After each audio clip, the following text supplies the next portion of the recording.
I am Lauren, 34 years old, and right now I am sitting in a cheap motel with a dead husband and a pending wire transfer for $50 million that might either save my life or land me in a federal penitentiary. Just 36 hours ago, my husband Harrison leaned across our dinner table, gripped my wrist until it bruised, and told me to transfer his entire fortune immediately because his own son and daughter-in-law were trying to destroy him. Then he dropped dead, and before his body was even cold, they showed up at the hospital with a lawyer and an eviction notice accusing me of murder and thievery. Before I continue this story, let me know where you are watching from in the comments below. Hit like and subscribe if you have ever had to stand up to toxic family members who underestimated your worth and tried to rewrite your story. The nightmare began on an ordinary Thursday evening. Harrison and I were sitting in the private dining room of our home, an estate located in the historic Beacon Hill neighborhood of Boston. Outside, a classic New England storm was lashing against the floor-to-ceiling windows, throwing sheets of icy rain against the glass. Harrison had spent the last 20 years building a global tech logistics empire, a company that processed millions of international shipments a day. He was 58, full of life, and the most brilliant man I had ever known. But tonight he looked exhausted. His skin carried a strange gray pallor that sent an immediate chill down my spine. I was serving the steak when his knife suddenly clattered against the fine bone china. I looked up alarmed. Harrison was gripping his chest, his breathing heavy and shallow. "Harrison, what is wrong? Let me call 911, I urged, already reaching into my pocket for my phone.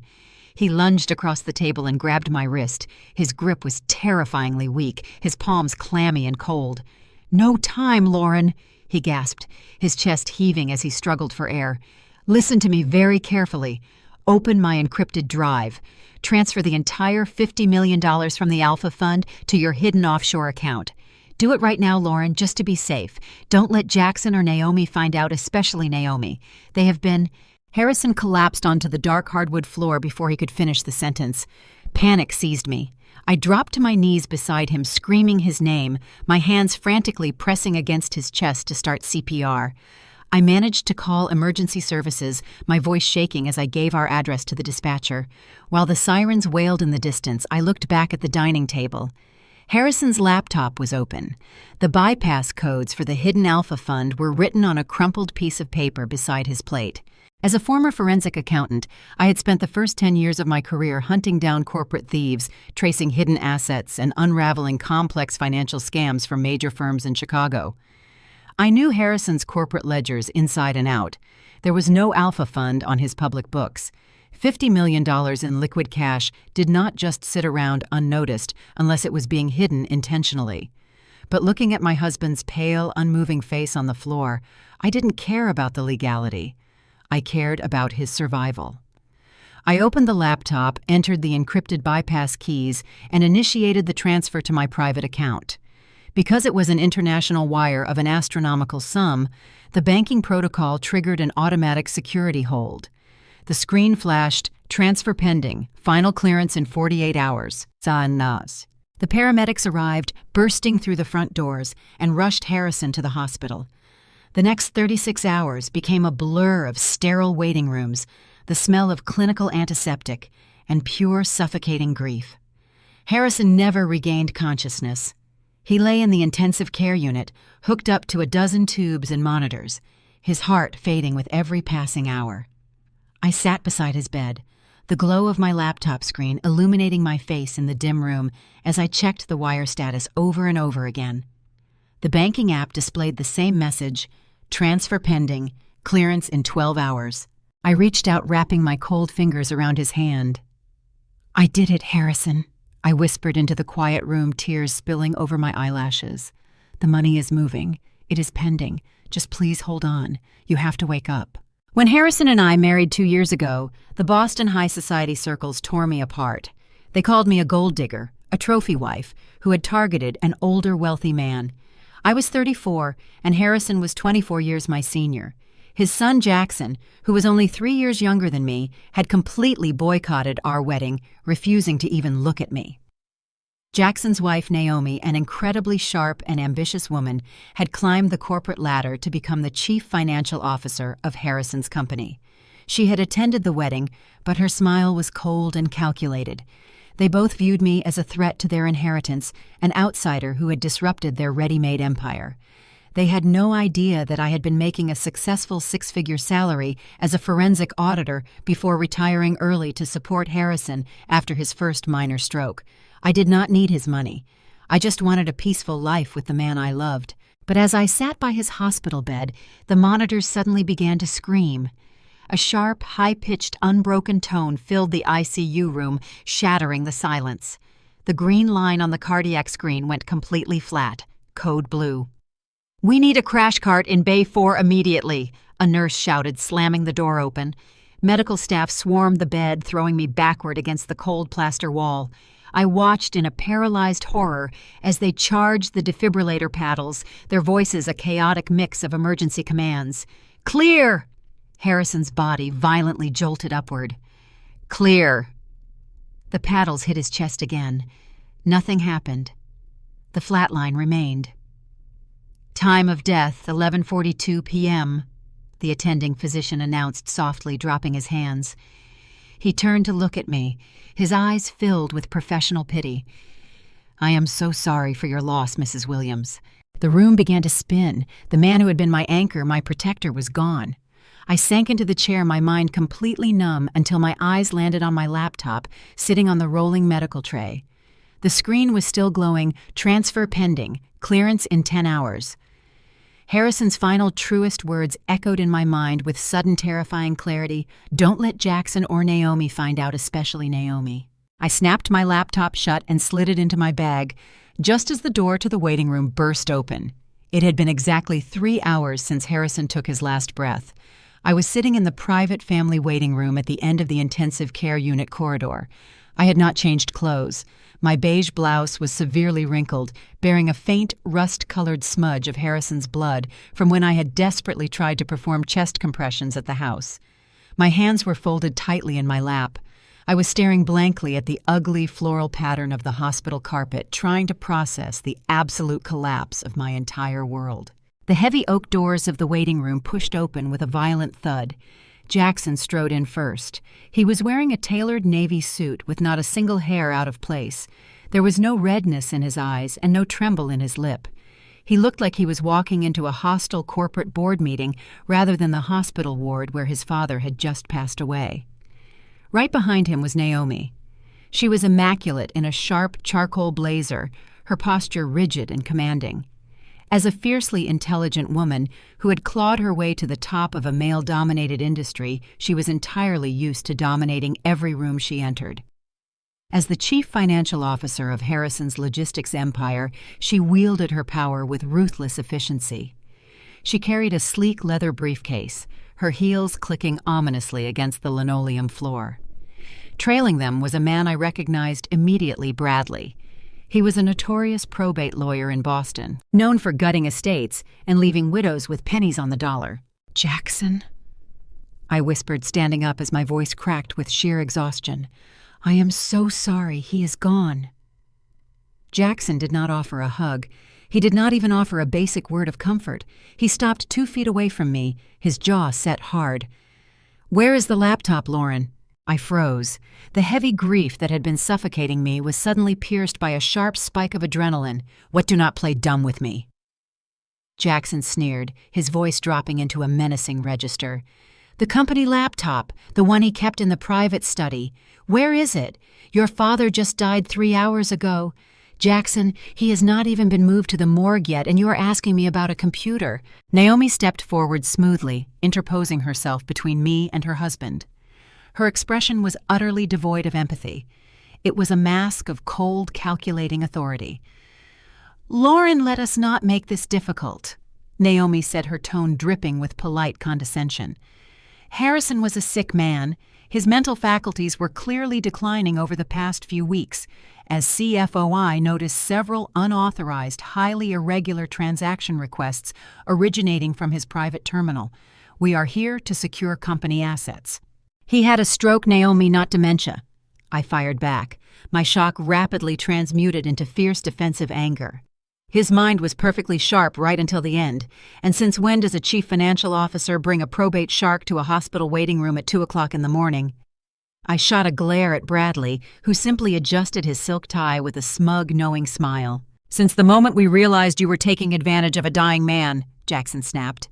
He took a step closer, towering over me. "You think we did not know we tracked the IP pings. We know a wire transfer was initiated tonight. $50 million, Lauren. $50 million. You really thought you could gut my father's estate while he was literally drawing his last breath." My blood ran completely cold. They knew about the transfer. But how Harrison had used a heavily encrypted ghost server, unless Naomi had keyloggers installed on the company internal network. As CFO, she had the security clearance to monitor backdoor financial channels. My forensic accountant instincts flared to life. She had been illegally monitoring his private movements. "That transfer was initiated by Harrison, not me," I said, keeping my voice dead level. I refused to let them see me shake. He knew exactly what he was doing. "Oh, please," Naomi laughed, a dry, humorless sound that echoed off the sterile walls. She unclasped her briefcase and pulled out a thick stack of legal documents. She tossed them onto the glass coffee table between us. "You are 34 years old. You have not worked a real job in 5 years. You spent your days redecorating the mansion and attending charity galas on my father-in-law's dime. You think any judge in the state of Massachusetts is going to believe that a corporate titan voluntarily wired $50 million to a hidden account just hours before he dropped dead?" She leaned in her dark eyes, locking onto mine with absolute venom. "It is textbook undue influence, Lauren. Financial elder abuse." I gasped, stepping back as if she had physically struck me in the face. "I loved him. I took care of him. When he had his first stroke last year, where were you two? You were skiing in the Swiss Alps, Jackson. I was the one feeding him, rehabilitating him, helping him learn how to walk again. And you were compensated quite well for your nursing services," Jackson retorted, his lip curling in utter disgust. "You got to live in a $10 million house and play the grand lady of Beacon Hill. But the free ride is over. Cancel the transfer, Lauren. Do it now." "The transfer is pending." I said, my forensic training completely overriding my emotional devastation. "It clears in less than 12 hours, and I will not touch it. Harrison wanted it moved, and I am honoring his final wish." Bradley, the lawyer, finally stepped forward. He pulled a single, terrifyingly official-looking document from his inside coat pocket. "Mrs. Lauren, I highly suggest you reconsider your current stance. This is an emergency ex parte injunction signed by a Superior Court judge an hour ago. We woke him up specifically for this occasion. It immediately freezes all assets belonging to Harrison's estate. It also completely revokes your access to any marital funds, joint accounts, or company resources until a full probate investigation is concluded." I stared at the thick legal paper. They had already gone to a judge while I was holding my dying husband's hand and begging him to stay with me. They were actively destroying my legal standing and financial security. "You cannot do this," I whispered. "It is already done," Naomi said softly. She leaned down, picking up the injunction and pressing it directly against my chest. "You are a socially unfit, gold-digging anomaly in this family, Lauren.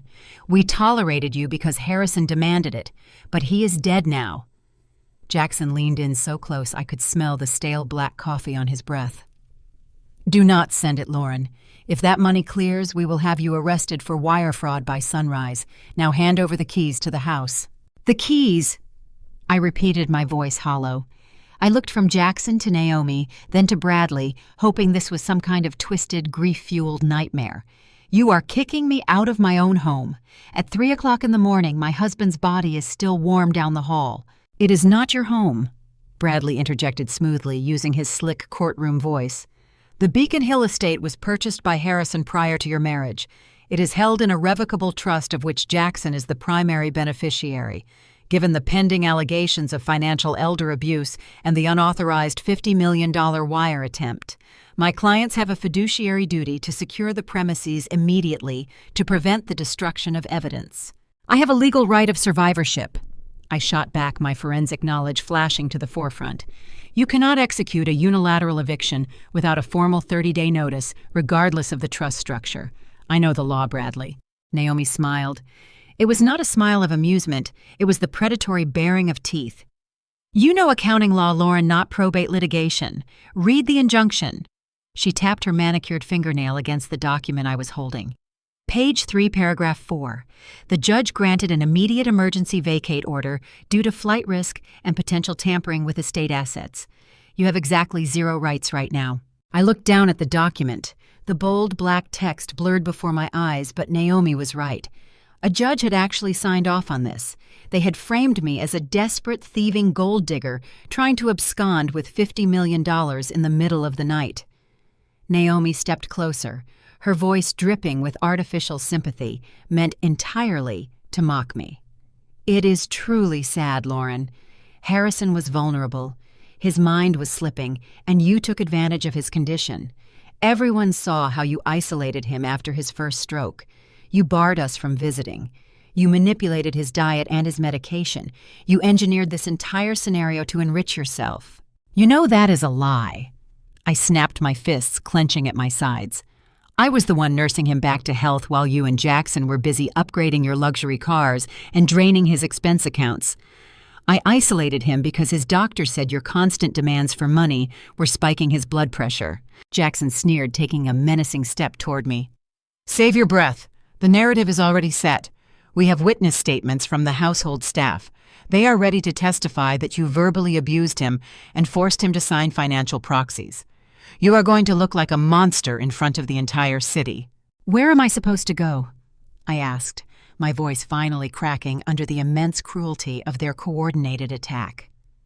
I had nothing but the clothes on my back, a purse with my encrypted laptop, and a few credit cards. "That sounds like a personal problem," Jackson said, crossing his arms.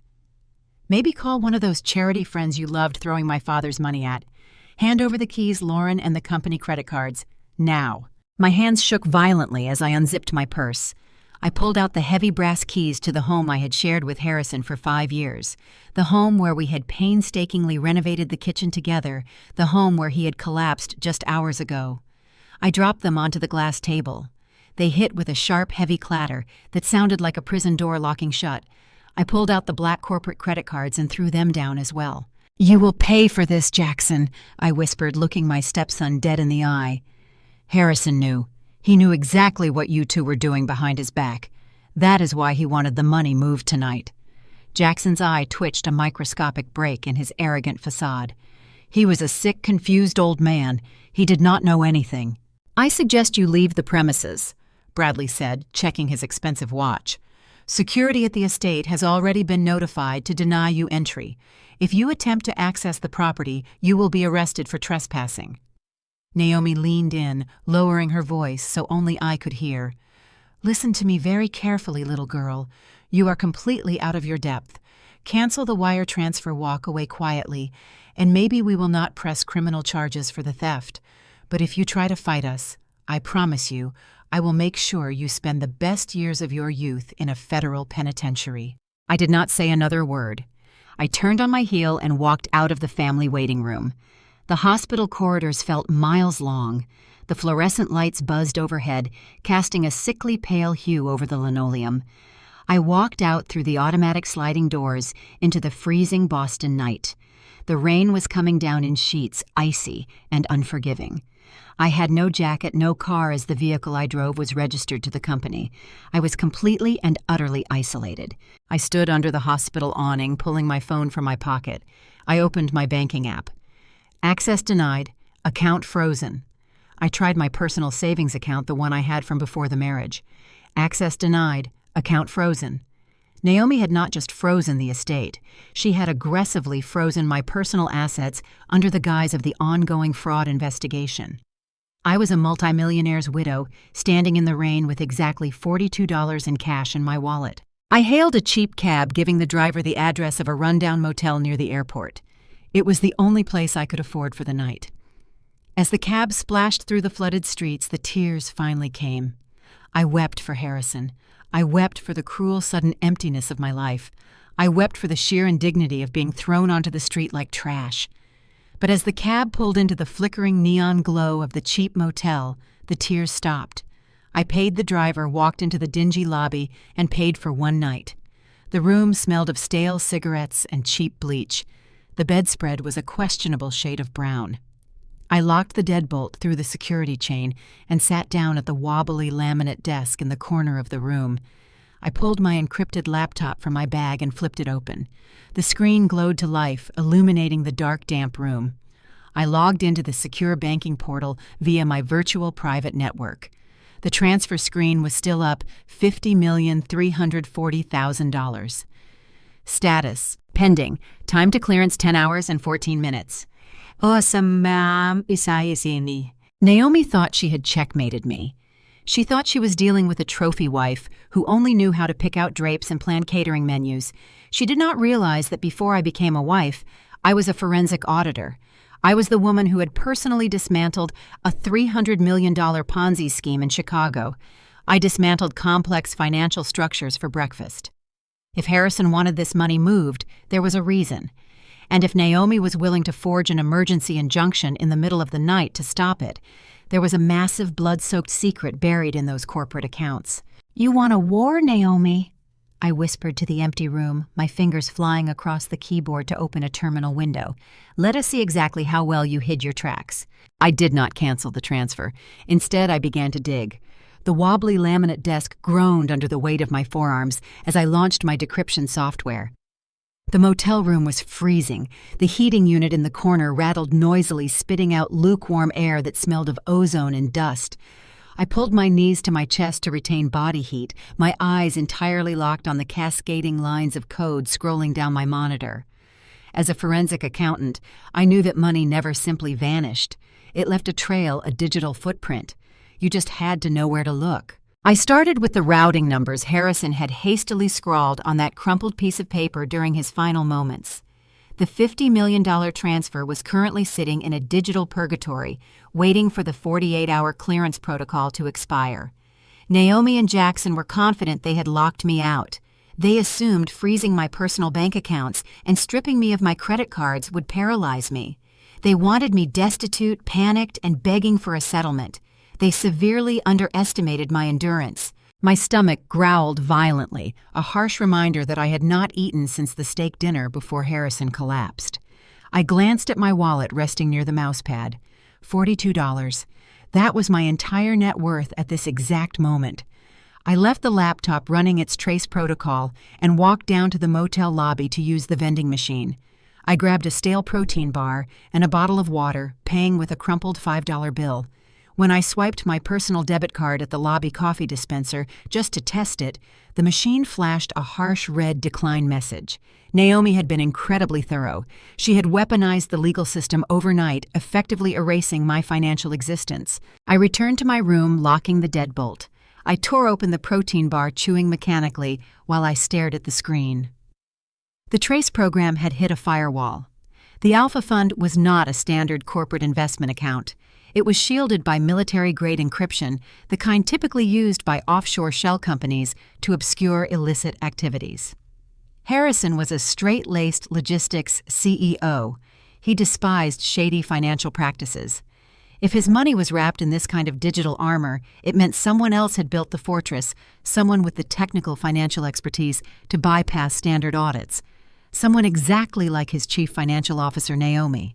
My phone suddenly vibrated on the desk, shattering the quiet concentration of the room. It was not a text message. It was a barrage of social media alerts. My phone buzzed again, then again, vibrating continuously until it threatened to slide off the edge of the desk. I picked it up, my brow furrowing in confusion. Jackson had just gone live on every major social media platform. I tapped the notification, bringing up his video. Jackson sat in the center of the frame, looking impeccably groomed, but perfectly disheveled enough to sell the image of a grieving son. His eyes were red-rimmed. He had clearly rubbed them to simulate tears. Behind him, the grand fireplace of the Beacon Hill mansion provided a wealthy, sympathetic backdrop, the same mansion I had been evicted from just hours prior. "Early this morning, my family suffered an unimaginable tragedy," Jackson said to the camera, his voice trembling with manufactured sorrow. "My father, a man who built a logistics empire from the ground up, passed away suddenly. We are entirely devastated, but our grief has been compounded by a horrific betrayal. I stared at the screen, my heart pounding against my ribs. Jackson looked directly into the lens, his expression hardening into righteous fury. My father's new wife, a woman significantly younger than him, attempted to steal $50 million from our family business while he was literally taking his last breaths in the hospital. We caught her initiating the wire transfer from his private terminal. She took advantage of a sick, vulnerable man. We have immediately secured emergency legal injunctions to freeze all assets and have removed her from the family estate to protect my father's legacy. The authorities are currently investigating her for financial elder abuse. He paused, letting out a heavy, dramatic sigh. Please respect our privacy as we navigate this profound loss and seek justice for my father. The video ended. I sat completely paralyzed for 10 seconds. Below the video, the comment section was an absolute bloodbath. Within minutes, the post had garnered thousands of shares. The local Boston news outlets were already picking up the feed, broadcasting Jackson's accusations across the morning news networks. The public response was merciless. People who had never met me were calling me a sociopath, a gold digger, a murderer. Anonymous accounts demanded my immediate arrest. Former acquaintances from the country club posted comments claiming they always knew I was a fraud. My character was being publicly executed in real time. Jackson and Naomi were controlling the narrative, painting me as a predator to hide their own crimes. They knew that if the public condemned me, the police would scrutinize me even harder, making it impossible for me to defend myself against the impending criminal charges. A sharp ping from my laptop drew my attention away from the toxic wasteland of my phone. The trace protocol had finally broken through the first layer of the firewall. Lines of data flooded the screen, revealing the destination coordinates of the hidden funds. I leaned closer, my eyes scanning the digital ledger. The anger coursing through my veins sharpened my focus into a deadly weapon. I did not cry over the vicious comments. I did not panic over the frozen bank accounts. The public smear campaign was nothing but a smokescreen designed to distract me from the truth. I highlighted a specific block of transactions originating from the Alpha Fund. The money had not been sitting stagnant. Millions of dollars had been methodically bled from Harrison's logistics company. Unbelievable. I leaned closer to the glowing monitor, my eyes scanning the digital ledger with predatory focus. The money had not just been siphoned off in a few large chunks. It had been systematically and meticulously drained through thousands of tiny transactions. This was not a smash-and-grab robbery. This was a highly sophisticated corporate bleeding process designed to evade standard automated banking alerts and internal audit triggers. As a forensic accountant, I recognized the methodology instantly. It was a classic technique known as smurfing, where massive amounts of capital are broken down into seemingly innocuous payments to avoid federal reporting thresholds. Someone had been siphoning off funds under the guise of routine operational expenses for Harrison's logistics company, and that someone had the highest level of administrative clearance. I cracked my knuckles and launched my proprietary tracking software.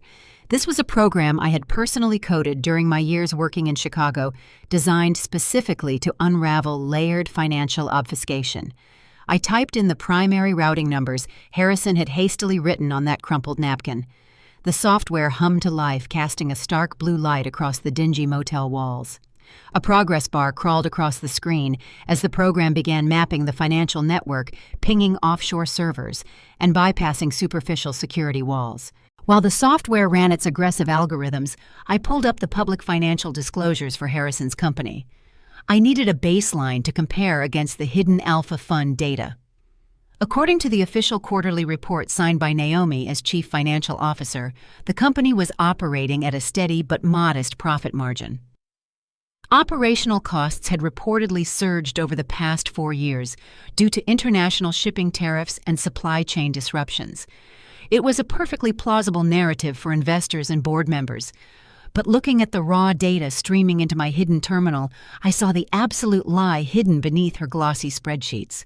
The operational costs were not surging due to global tariffs. They were surging because Naomi was paying ghost vendors. The software finally generated a visual map of the routing numbers.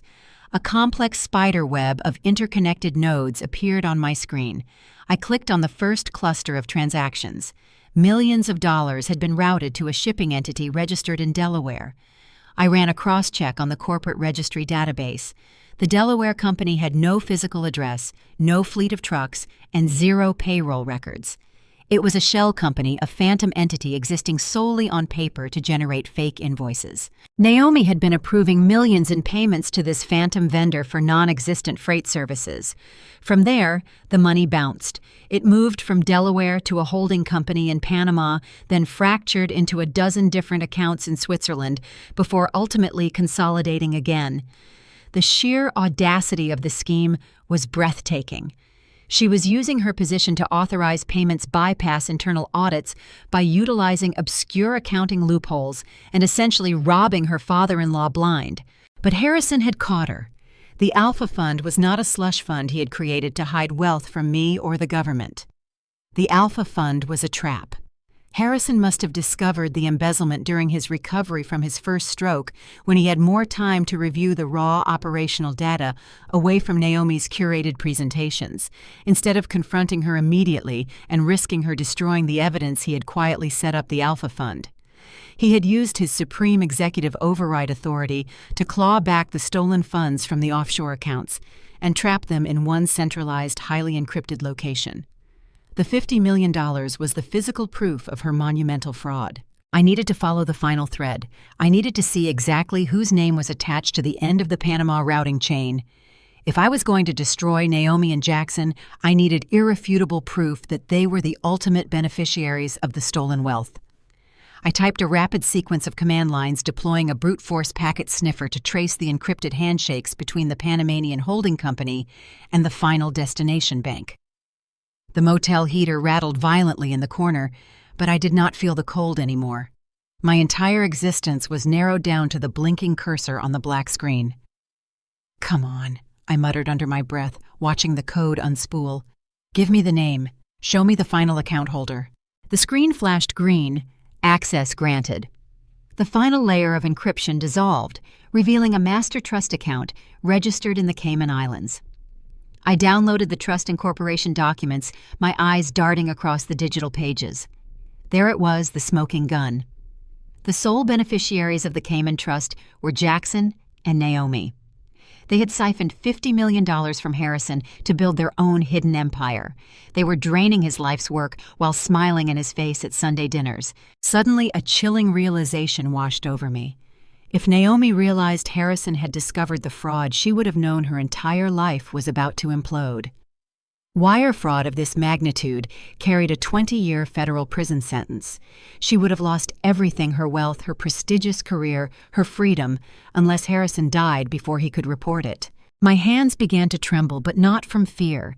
It was a cold, calculating rage, the sudden cardiovascular collapse.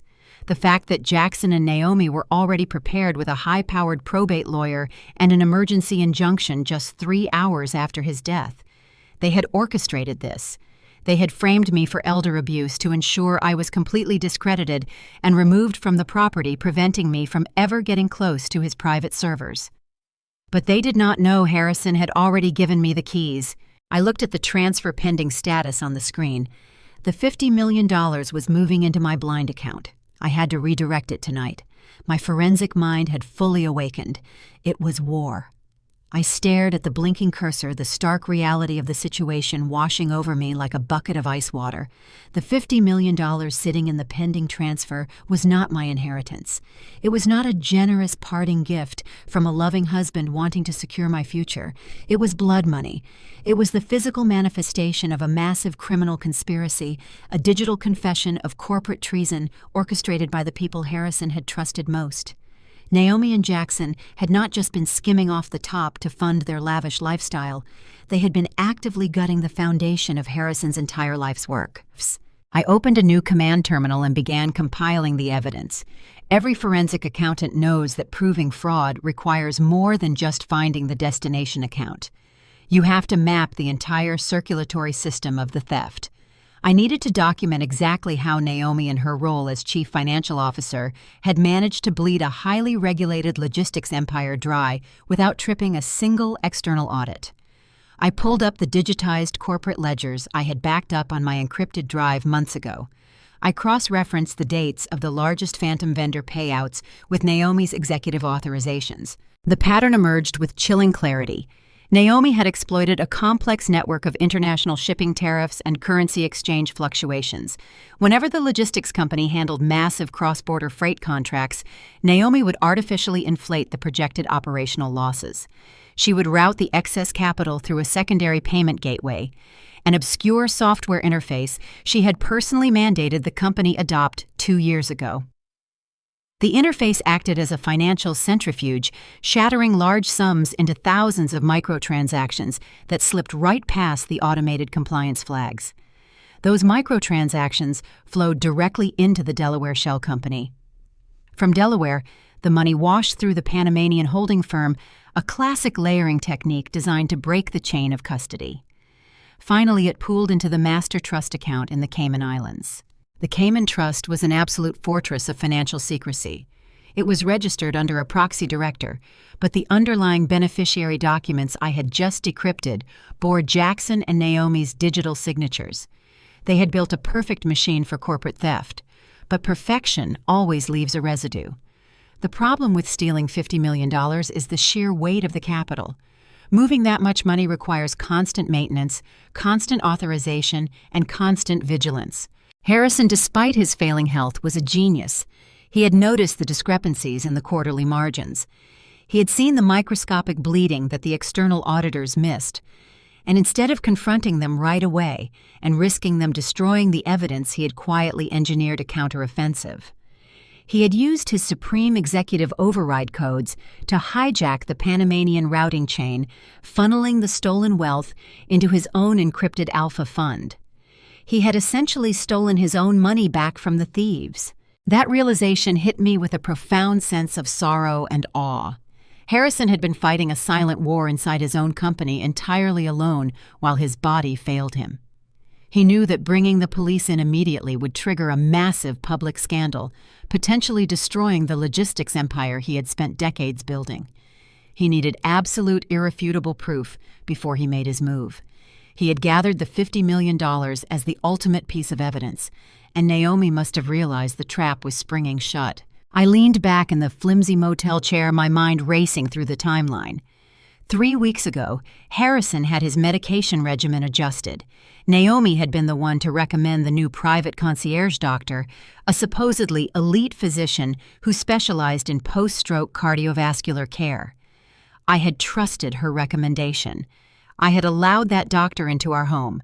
I had administered the pills he prescribed. A wave of nausea rolled through my stomach. Naomi had not just stolen money, she had orchestrated a medical assassination to protect her stolen fortune.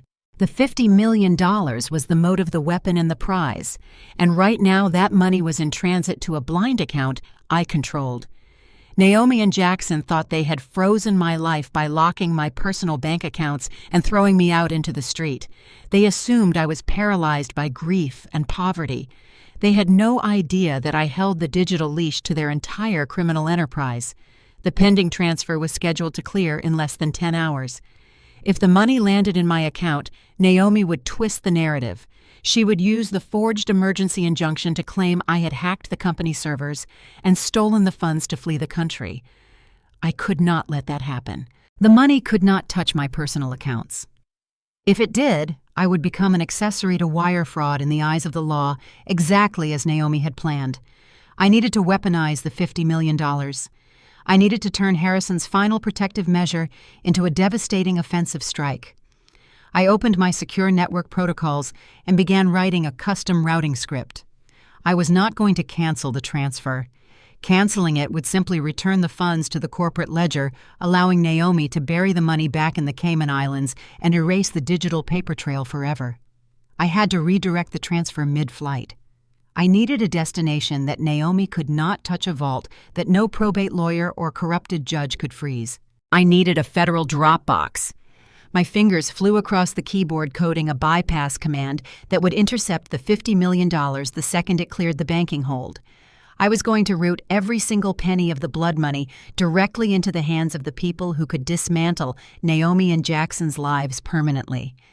I pulled up the encrypted contact file from my old Chicago accounting days. I was ready. To execute this, I must act now. Perfect. I opened a fresh workspace. Money alone only proved fraud. Jackson and Naomi might claim corporate negligence or pin the embezzlement on a scapegoat. I needed to prove murder. I had to connect the stolen cash to Harrison experiencing a sudden cardiovascular collapse. I accessed Harrison's personal medical portal using the master passwords we shared. 3 weeks ago, Naomi had aggressively pushed us to hire Dr. Eris Thorne, a highly exclusive concierge physician. She claimed the company executive health plan covered his exorbitant retainer. At the time, I was so desperate for Harrison to recover from his stroke that I welcomed any elite medical intervention. Now staring at the glaring white screen in the freezing motel room, I knew that decision had been a carefully orchestrated trap. I initiated a deep dive into Dr. Thorne. On the surface, he was impeccable. He possessed an Ivy League pedigree and a waiting list of billionaire clients. But forensic accounting is about looking past the shiny exterior and finding the dirty plumbing underneath. I ran his medical LLC through my proprietary tracking software, searching for any financial overlaps with Harrison's logistics empire. The search algorithm churned for several tens of minutes. The motel room felt completely silent, except for the frantic rhythmic clicking of my keyboard. Then a massive data cluster appeared on my monitor. Naomi had indeed paid Dr. Thorne using the corporate executive health plan, but that was merely the public-facing transaction. By peeling back the digital layers of the corporate expense accounts, I found a secondary, highly concealed ledger. Naomi had authorized a separate consulting fee of $2 million to a biomedical research firm registered in Belize. I ran the Belizean entity through the global corporate registry database. The registered agent for the firm was a proxy lawyer, but the primary shareholder was a holding company directly controlled by Dr. Eris Thorne. My blood turned to absolute ice. Naomi had not just hired a doctor, she had purchased a professional assassin. I needed to establish the exact timeline of the murder. I opened the pharmacy dispensing records attached to Harrison's patient file. Dr. Thorne had completely overhauled Harrison's daily medication regimen exactly 18 days ago. He had discontinued a standard reliable blood thinner and replaced it with an obscure, highly potent experimental cardiovascular drug. The medical justification noted in his digital file was aggressive stroke prevention. Next, I pulled up the internal company logs showing when Harrison first accessed the corrupted Panamanian routing chains. Harrison had initiated his own secret audit exactly 21 days ago. He had found the embezzlement, locked the stolen funds into the Alpha Fund, and prepared to expose his son and daughter-in-law. 3 days later, Naomi introduced Dr. Thorne to our family. The sequence of events was terrifyingly precise. Naomi realized Harrison was closing in on her $50 million theft. She knew he possessed the power to destroy her lucrative life and send her to prison. She needed him silenced immediately, but it had to look like a natural tragedy. A man recovering from a major stroke suffering a secondary fatal heart attack would raise zero suspicions among standard medical examiners. It was the perfect untraceable crime. I dug deeper into the specific medication Dr. Thorne had prescribed. I accessed restricted medical databases and pharmacological warning registries. The drug was notorious for causing sudden cardiac arrest if administered at a specific dosage to patients with a history of arterial damage. Dr. Thorne had deliberately prescribed a lethal dose, masking it as an aggressive preventative measure. He had handed Harrison a loaded weapon, and I had unwittingly helped him pull the trigger by handing my husband those poisoned pills every single morning. A wave of profound sickness washed over me. I clamped my hand over my mouth, forcing myself to breathe through the overwhelming urge to vomit. They had turned my love and care for Harrison into the very instrument of his death. Naomi had orchestrated it all with the cold, calculating precision of a master tactician. She used the embezzled funds to pay the assassin, utilized her authority as CFO to hide the transaction, and wielded the emergency probate injunction to ensure I was thrown out of the house before I could ever secure the physical pill bottles for an independent toxicology screening. But she made one fatal error: she left a digital footprint. She believed her complex web of shell companies and offshore accounts was completely impenetrable. She assumed a grieving 34-year-old widow would be too broken, too ignorant, and too terrified to look behind the curtain. She forgot that I spent a decade tracing the darkest financial crimes in the country. I aggressively compiled every piece of evidence. I took the wire transfers from the corporate ledger to the Delaware Shell Company. I grabbed the routing data from Panama to the Cayman Islands. I captured the digital signatures proving Naomi and Jackson were the sole listed beneficiaries of the stolen $50 million. Then I attached the medical payment logs linking Naomi to Dr. Thorne's $2 million blood money payoff. I bundled the entire devastating package into a single heavily encrypted master file. This was no longer just a case of probate theft or simple embezzlement. It was a massive federal conspiracy to commit murder for ultimate financial gain. The digital clock in the corner of my screen indicated it was now 4 o'clock in the morning.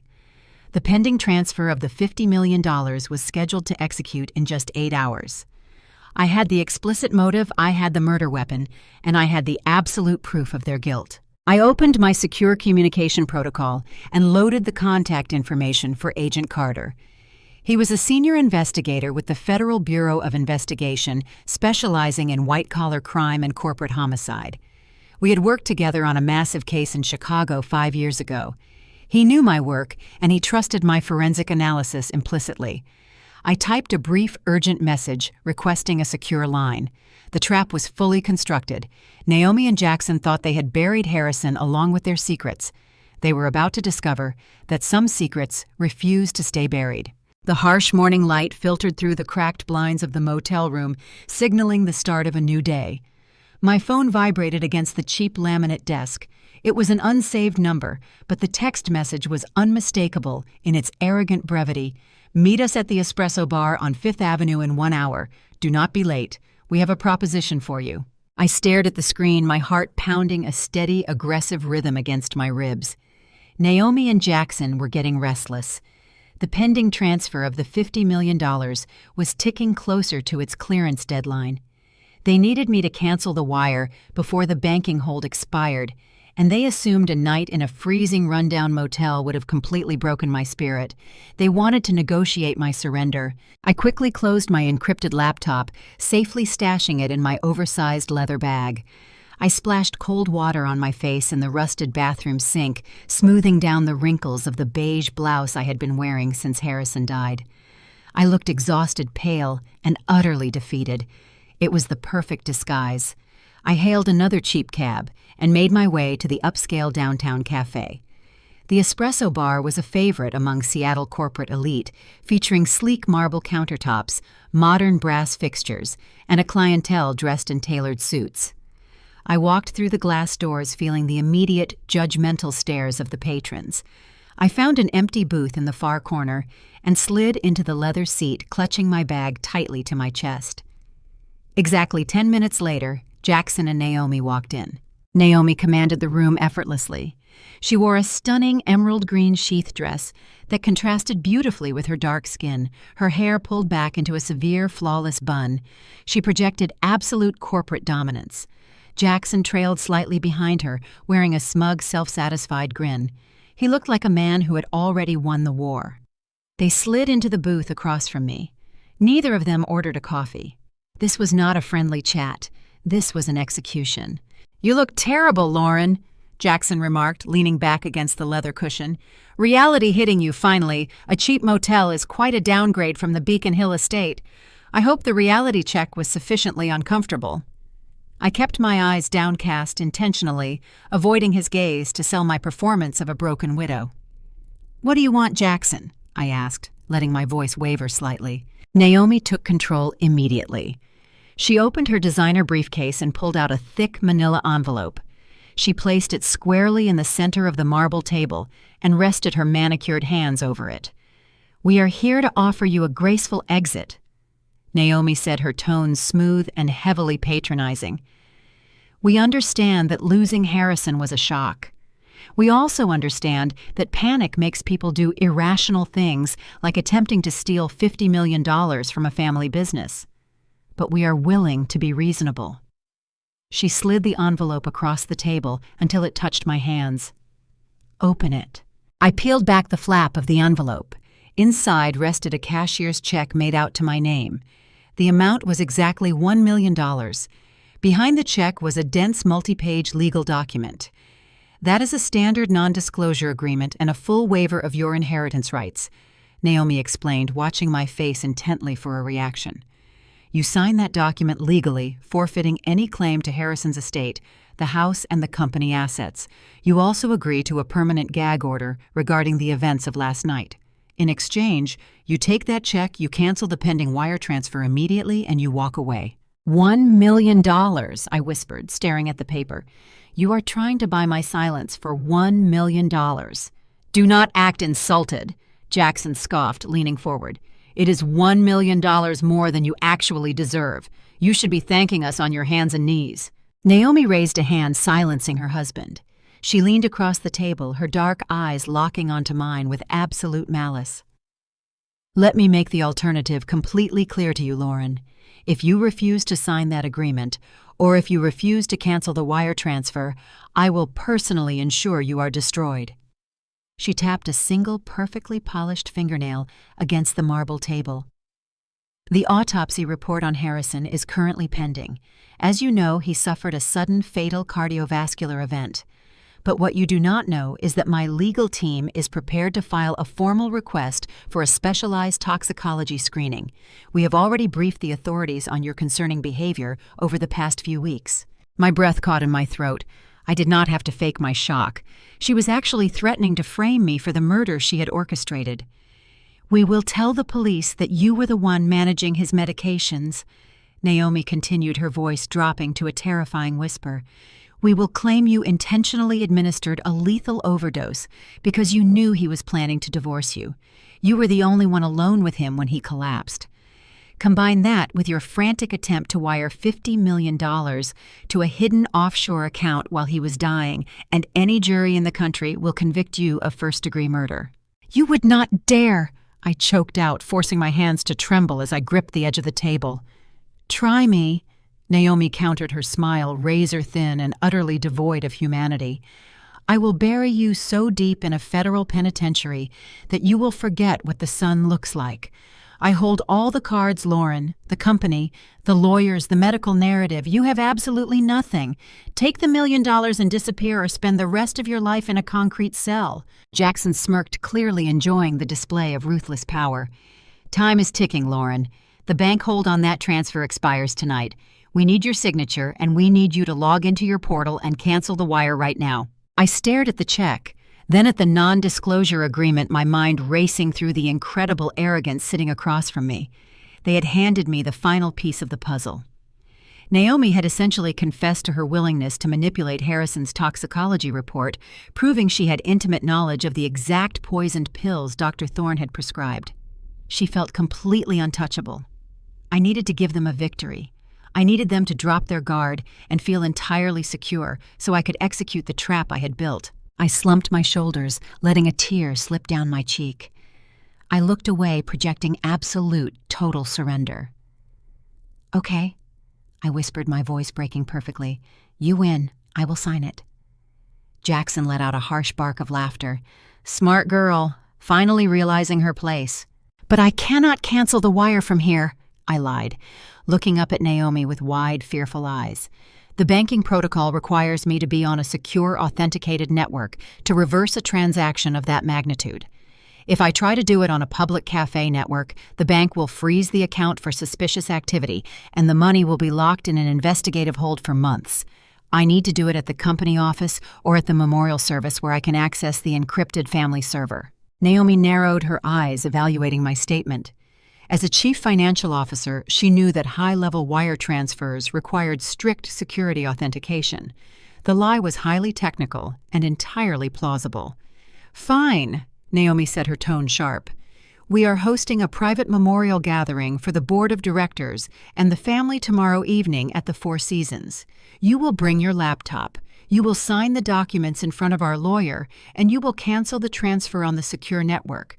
If you try to run, the police will be waiting. I will be there." I promised, wiping my face. "I just want this to be over. Naomi stood up, smoothing her emerald dress. "Make sure you are on time, Lauren.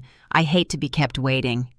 They turned and walked out of the cafe, leaving the $1 million check and the contract on the table. I watched them go, maintaining my facade of a broken widow until they disappeared down the street.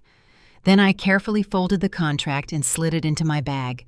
My tears dried instantly. The trap was set. Now I just had to prepare for the execution. I stepped out of the cafe into the biting Seattle wind, but I did not hail a cab immediately.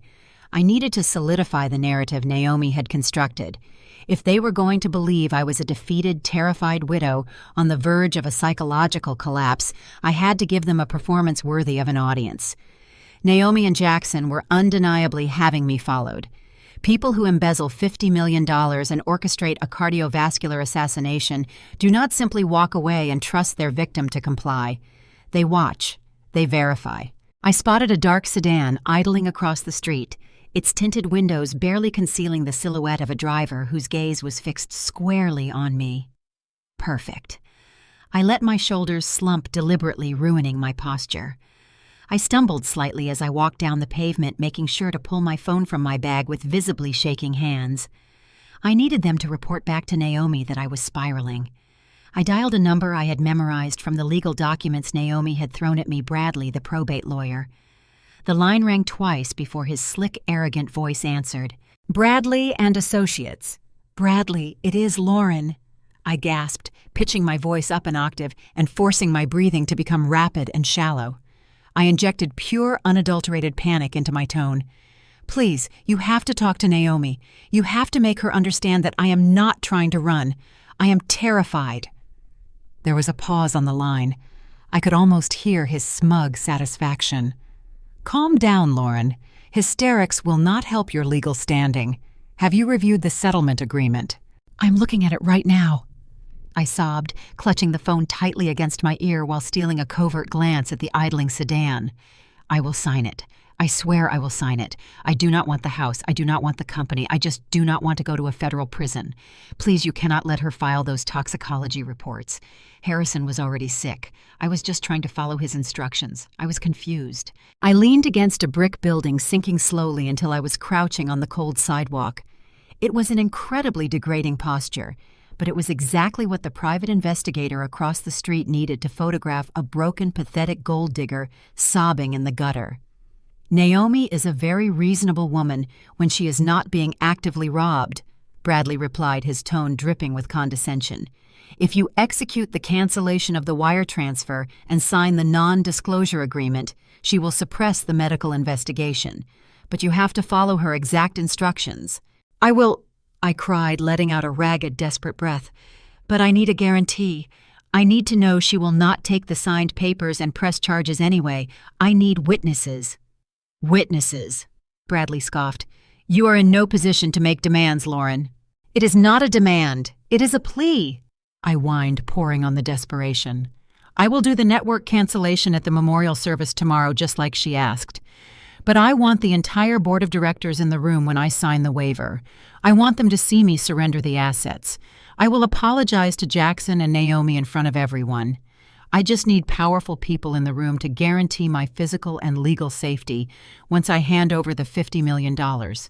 If they see me cooperate, Naomi will not be able to secretly arrest me afterward. Please, Bradley, let me humiliate myself in front of the board, and I will give you everything." I held my breath, waiting for the bait to be taken.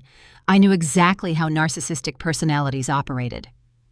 Naomi did not just want her stolen fortune secured. She wanted absolute crushing victory. She wanted to watch me grovel in front of the very corporate titans who had judged our marriage. The idea of me sobbing and confessing my defeat before the entire logistics board of directors would be an irresistible feast for her ego. "Hold the line," Bradley commanded.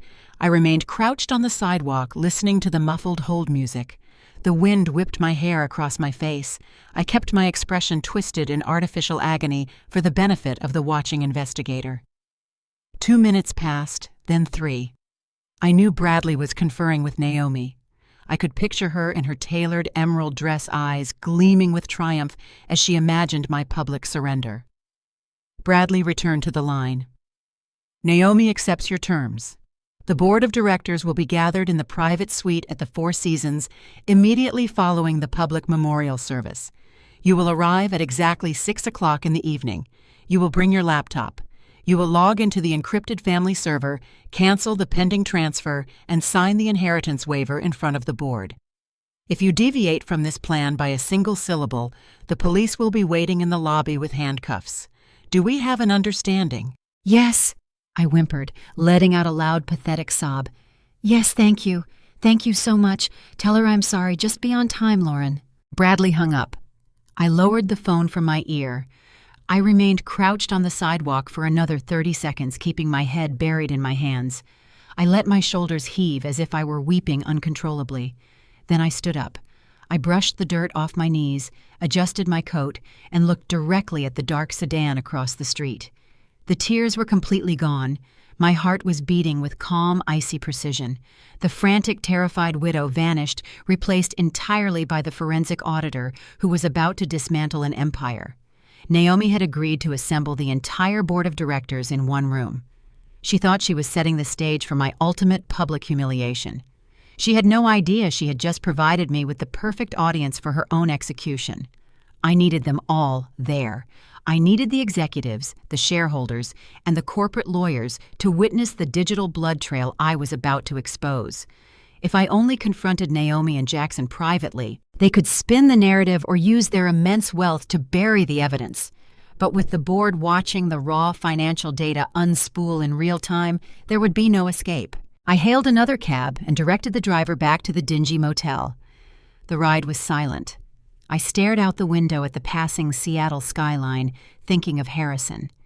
He had spent his life building a legacy of integrity, only to be poisoned by the very people who stood to inherit it. They had mocked his intelligence and underestimated his final act of defiance. They had also critically underestimated his wife. I walked back into my freezing motel room and locked the deadbolt. I pulled the non-disclosure agreement from my bag and tossed it onto the bed. It was a worthless piece of paper, a monument to Naomi's hubris. I had exactly 24 hours until the memorial service. I needed to finalize the evidence package and prepare the ultimate delivery method. I opened my encrypted laptop. The screen flashed to life, displaying the pending $50 million transfer. The clock was ticking. It was time to make a very important phone call to the federal government. I pulled a secondary burner phone from the hidden lining of my leather bag. During my years dissecting financial crimes in Chicago, I learned to never rely on a single device when dealing with sophisticated corporate predators. I powered it on and connected it to the motel's unstable wireless network through a triple-layered virtual private network. I opened a secure messaging application that utilized end-to-end encryption and typed a specific numerical sequence. The sequence was an old emergency beacon. It belonged to Special Agent David Carter of the Federal Bureau of Investigation. Carter and I had a history. 5 years ago, before I retired to marry Harrison, I was the lead forensic auditor on a task force that dismantled a massive tri-state money laundering syndicate. Carter was the lead federal agent on that case. He knew my methods. He knew I never exaggerated a financial discrepancy, and he knew I never called unless I had absolute, irrefutable proof of a felony. I stared at the screen as the encrypted line established a connection. The phone rang once before a sharp voice answered. "Carter speaking. David, it is Lauren." There was a heavy pause on the line. The ambient noise of a busy federal bullpen echoed in the background before a door clicked shut, leaving only silence. "Lauren, I thought you retired to play house in Seattle. What is going on? Your voice sounds incredibly tight." "Harrison is dead," I said flatly. "He passed away just a few hours ago." "Jesus, Lauren, I am so sorry. Was it another stroke?" "That is what his son and daughter-in-law want the medical examiner to believe," I replied, keeping my tone perfectly clinical. "But it was not a stroke. It was a targeted cardiovascular assassination orchestrated to cover up a $50 million corporate embezzlement scheme." I heard the squeak of a leather office chair as Carter sat up straight. "You realize what you are saying, right? That is a massive accusation. Who are the suspects?" "Jackson, my stepson, and Naomi, his wife. She is the chief financial officer of Harrison's logistics company. She has been bleeding the corporate accounts dry for 4 years using a highly sophisticated layering technique. She routed millions through phantom vendors in Delaware, washed the cash through a Panamanian holding firm, and consolidated it into a master trust in the Cayman Islands. Carter let out a low whistle. A Cayman trust is nearly impossible to pierce without an international subpoena. Even if you suspect she is stealing, proving she is the ultimate beneficiary could take years. I already pierced it, I stated. I have the digital incorporation documents. Naomi and Jackson are the sole listed beneficiaries. But that is not why I am calling you David. Harrison found out about the theft. He used his executive override to pull all $50 million back from the offshore accounts. He trapped the money in a hidden domestic fund to use as evidence against them. Naomi realized she was caught. She hired a concierge physician to prescribe Harrison a lethal dose of experimental cardiovascular medication. They murdered him to protect their stolen fortune. The silence on the line was deafening. When Carter finally spoke, his voice was all business.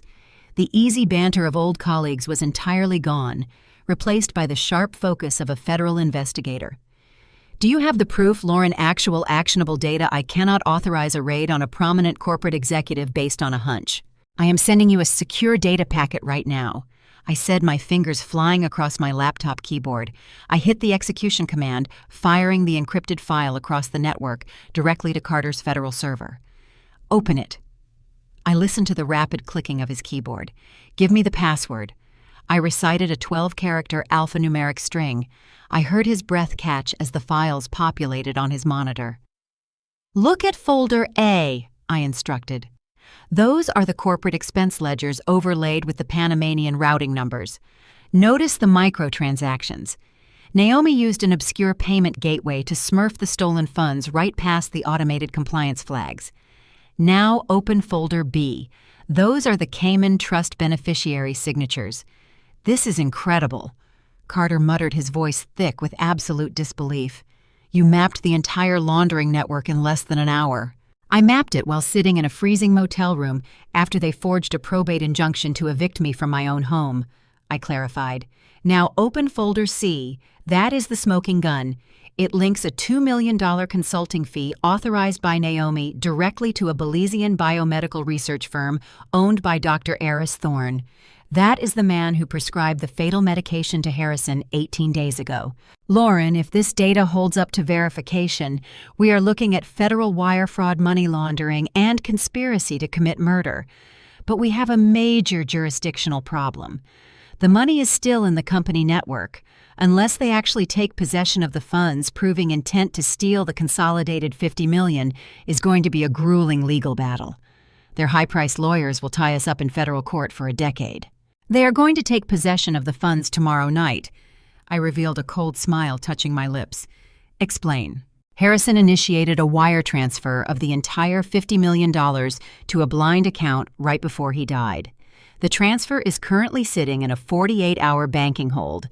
Naomi and Jackson are forcing me to log into the corporate server tomorrow evening during a private memorial gathering with the board of directors. They want me to cancel the transfer and sign an inheritance waiver. If I do not comply, they have explicitly threatened to frame me for Harrison's murder using manipulated toxicology reports. Carter swore under his breath. They are trying to force you to return the evidence to their control. If you cancel that wire, Naomi will instantly reroute the cash back to the Caymans and erase the internal ledgers. The money will vanish permanently. I am not going to cancel the wire, David. I am going to redirect it. I pulled up the custom routing script I had been coding all night. I have built a bypass command. When they force me to access the server in front of the board of directors, I am going to execute a forced diversion. I need you to provide me with the exact routing and account numbers for the Department of Justice escrow evidence account.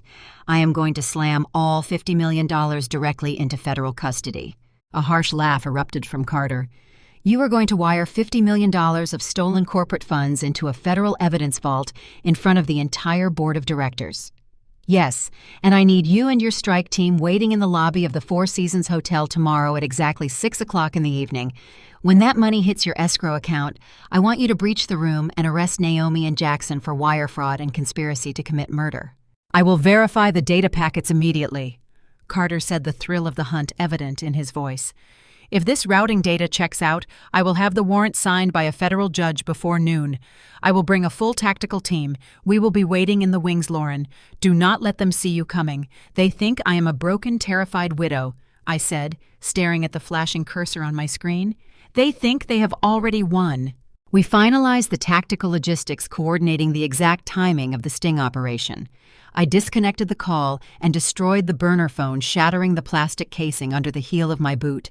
I turned back to my laptop, entering the federal routing numbers Carter had provided into my bypass script. The code was perfect. The digital trap was fully armed and primed for execution. I leaned back in the cheap motel chair, watching the sun rise over the Seattle skyline. Naomi wanted a public spectacle. She wanted to humiliate me in front of the corporate elite. I was going to give her a show she would never forget. I watched the sun rise over the Seattle skyline, painting the gray clouds with streaks of bruised purple and gold. Naomi wanted a public spectacle. She wanted to humiliate me in front of the corporate elite. I was going to give her a show she would never forget. I turned away from the window and rubbed my exhausted eyes. I had exactly 12 hours before I needed to walk into the Four Seasons Hotel. The hard part was not figuring out the crime. The hard part was building a digital trap so flawless that the chief financial officer of a billion-dollar logistics empire would not see it coming until the steel cuffs were already locked around her wrists. I opened a specialized coding environment on my laptop. Naomi was going to force me to log into the corporate banking portal. She would stand over my shoulder and watch me click the specific bright red button labeled Cancel Pending Transfer. To her, that click meant victory. It meant the $50 million would revert to the internal company ledger, where she could instantly plunge it back into the Cayman Islands Trust. I needed to give her the visual satisfaction of that click. I began writing a localized interface overlay. It was a sophisticated digital mask that would sit perfectly on top of the genuine banking portal. To anyone watching the screen, it would look identical to the standard corporate interface, but I was fundamentally rewiring the back-end command hierarchy. I linked the graphic coordinates of the cancellation button to the bypass script I had written earlier with Agent Carter. When my cursor struck that specific pixel zone, the system would not send a cancellation ping to the bank. Instead, it would act as an irrevocable execution command. It would aggressively authorize the pending transfer and instantaneously reroute the entire $50 million into the Department of Justice escrow evidence account. I typed line after line of alphanumeric code, my fingers finding a rhythmic, almost hypnotic pace. I was building what forensic auditors called a dead man's switch. Once that button was pressed, the sequence could not be aborted, not by me, not by Naomi, and not by any emergency network override she might attempt to deploy from her own devices. But I had to plan for contingencies. What if Jackson realized what I was doing and tried to physically rip the laptop from my hands? What if Bradley, the probate lawyer, demanded to inspect the machine before I initiated the sequence? I coded a secondary trigger mechanism. I linked the execution command to a specific keystroke combination. If anyone tried to forcibly close the laptop lid, or if an incorrect master password was entered, the system would immediately lock the screen, wipe the local hard drive to protect my forensic data, and silently push the routing command through the background server. The money was going to the federal government no matter what happened in that VIP room. I spent the next 4 hours running rigorous diagnostic simulations. I launched a virtual sandbox environment on my desktop, mimicking the exact security parameters of the logistics company servers. I ran the fake cancellation protocol 30 different times. Every single time, the visual interface performed flawlessly, mimicking a standard cancellation graphic, while the background data showed the $50 million slamming securely into the simulated federal vault. The code was impenetrable. The digital guillotine was rigged and ready to drop. I checked the time. It was just past 2 o'clock in the afternoon. I closed the laptop, placed it carefully into a waterproof sleeve, and tucked it into my leather bag. My technical preparations were completely finished. Now I needed to prepare myself physically. I caught my reflection in the cracked mirror above the motel sink. I looked exactly like the shattered victim Naomi expected to see. My hair was tangled, My skin was pale, and the beige blouse I wore was still crumpled and stained with Harrison's blood. I could not walk into an upscale hotel looking like a desperate vagrant. If I looked too chaotic, the hotel security might block my entry before I ever reached the memorial gathering. Furthermore, I refused to let Harrison's board of directors see me as the pathetic gold digger Naomi had painted me to be. I left the motel carrying my bag tightly against my side. I walked 3 blocks down the gritty commercial avenue until I found a mid-range department store. I walked straight to the women's professional section. I used $40 of my remaining cash to buy a simple, sharp black blazer and a matching pair of slacks. It was nowhere near the tailored designer clothing I was accustomed to wearing at Beacon Hill, but the clean, dark lines gave me a shield of professional armor. I used the remaining $2 to buy a cheap coffee, asking the barista for a cup of ice water on the side. I took the clothes and the water into the store restroom. I stripped off the ruined beige blouse, throwing it directly into the trash can. I used the ice water and paper towels to scrub the exhaustion and grime from my face. I pulled my hair back into a tight, severe bun at the nape of my neck, mimicking the rigid, aggressive styling Naomi favored. I slipped into the black slacks and buttoned the sharp black blazer. I stared at the mirror. The grieving, terrified widow was entirely gone. The woman looking back at me was cold, calculating, and ready for war. I stepped back out onto the street. The heavy Seattle rain had subsided into a pervasive, chilling drizzle. The gray afternoon sky mirrored the grim reality of the day. Harrison was dead murdered by the people he had raised and trusted. My heart ached with a profound, hollow sorrow, but I forcefully pushed the grief down into a locked box in the back of my mind. I would mourn my husband tomorrow. Today, I had to be his executioner. I walked another 2 blocks to a busy transit center and boarded a public bus heading toward the downtown financial district. The ride was a slow, agonizing crawl through rush-hour traffic. I kept my hand resting firmly on my leather bag, feeling the solid weight of the laptop pressing against my leg. At exactly 5:45 in the evening, the bus pulled to a stop 2 blocks away from the Four Seasons Hotel. I stepped off onto the wet pavement, pulling my blazer tightly around myself against the biting wind. The towering glass facade of the hotel loomed ahead, glowing with warm, golden light against the darkening city skyline.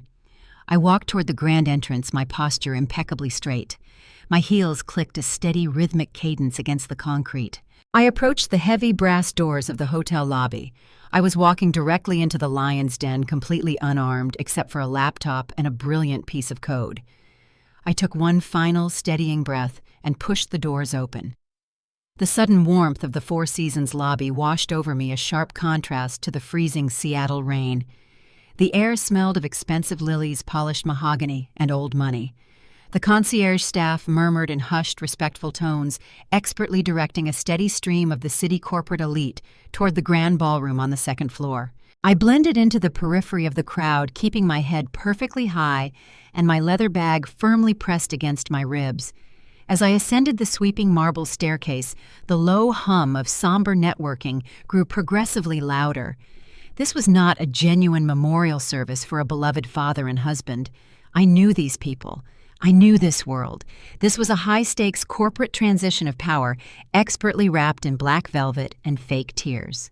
I stepped through the heavy double mahogany doors and into the grand ballroom. The space was breathtakingly opulent, designed specifically to project wealth and stability. Massive crystal chandeliers cast a warm golden glow over hundreds of invited guests. Tasteful, extravagant floral arrangements flanked a massive portrait of Harrison that stood at the center of the stage. In the photograph, he looked handsome, commanding, and fiercely alive. A sudden violent pang of genuine grief hit my chest, threatening to shatter my carefully constructed armor. I dug my fingernails into my palms ruthlessly, locking the pain away. I could not afford to be a widow right now. I had to be a forensic auditor walking into a crime scene.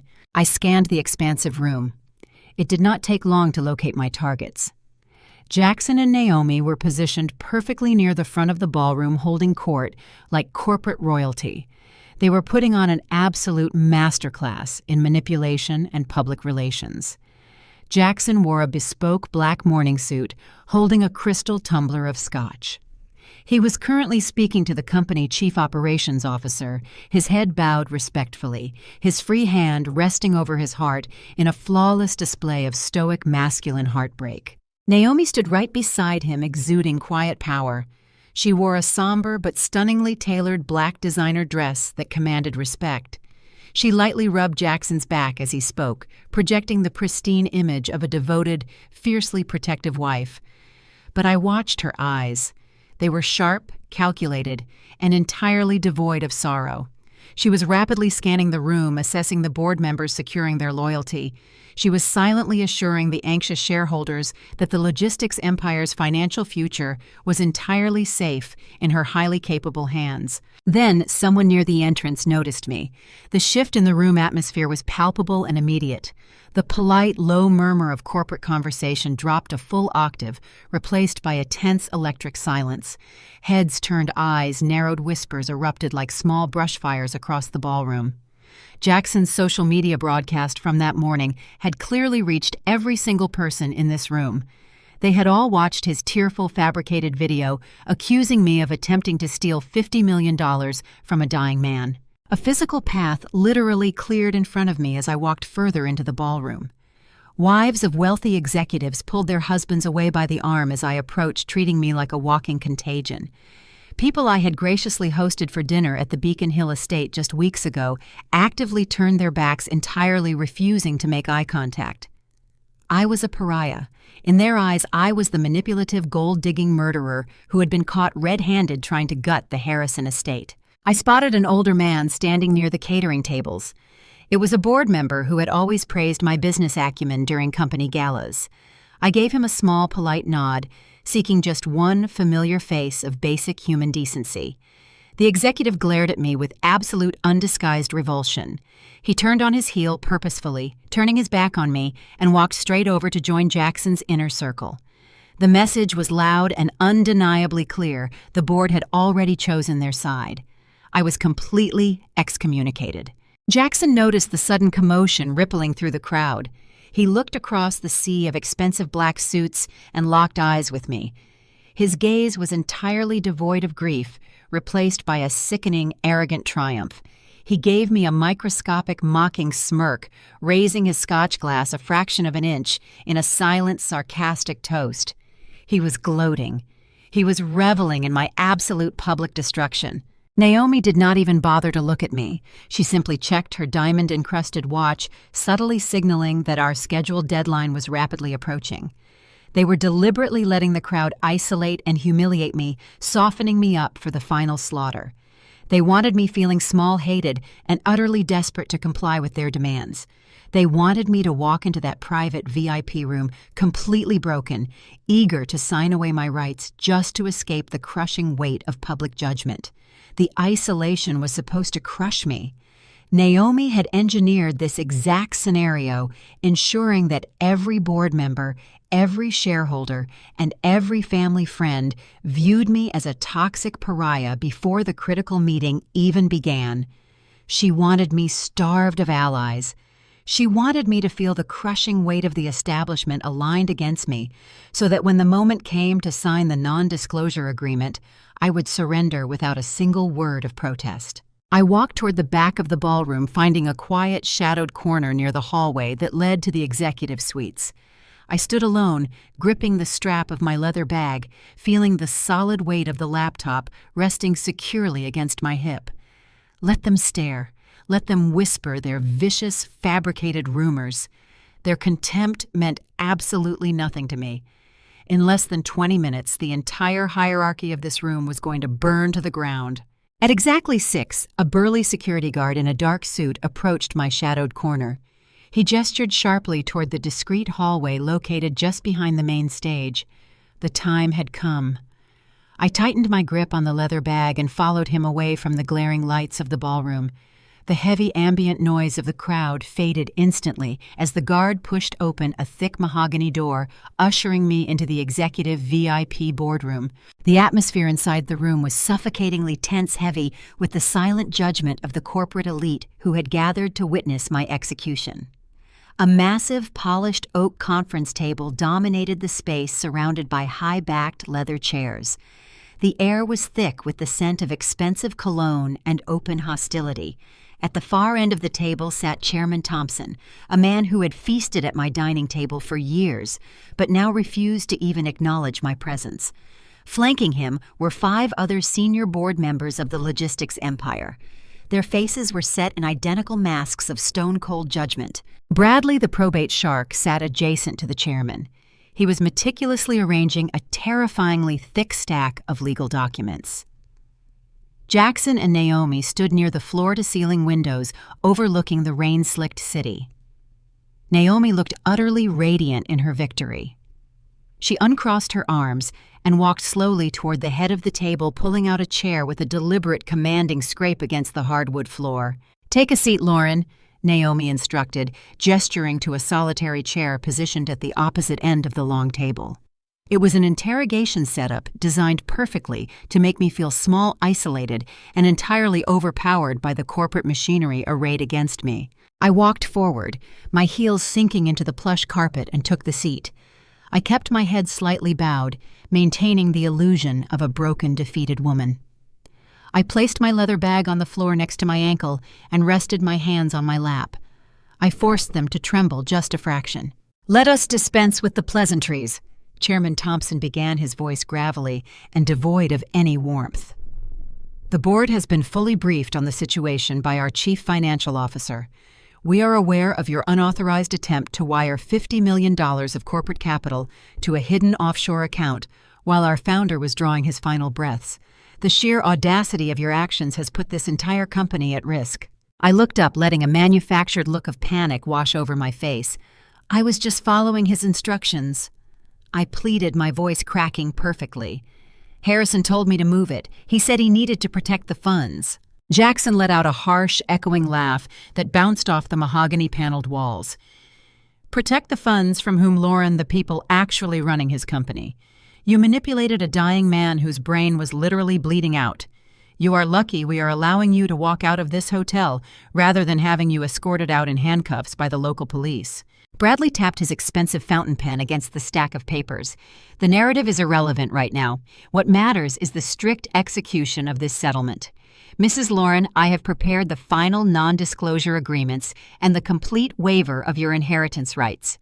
By signing these documents, you legally forfeit any and all claims to the estate, the Beacon Hill property, and any liquid assets connected to the logistics firm.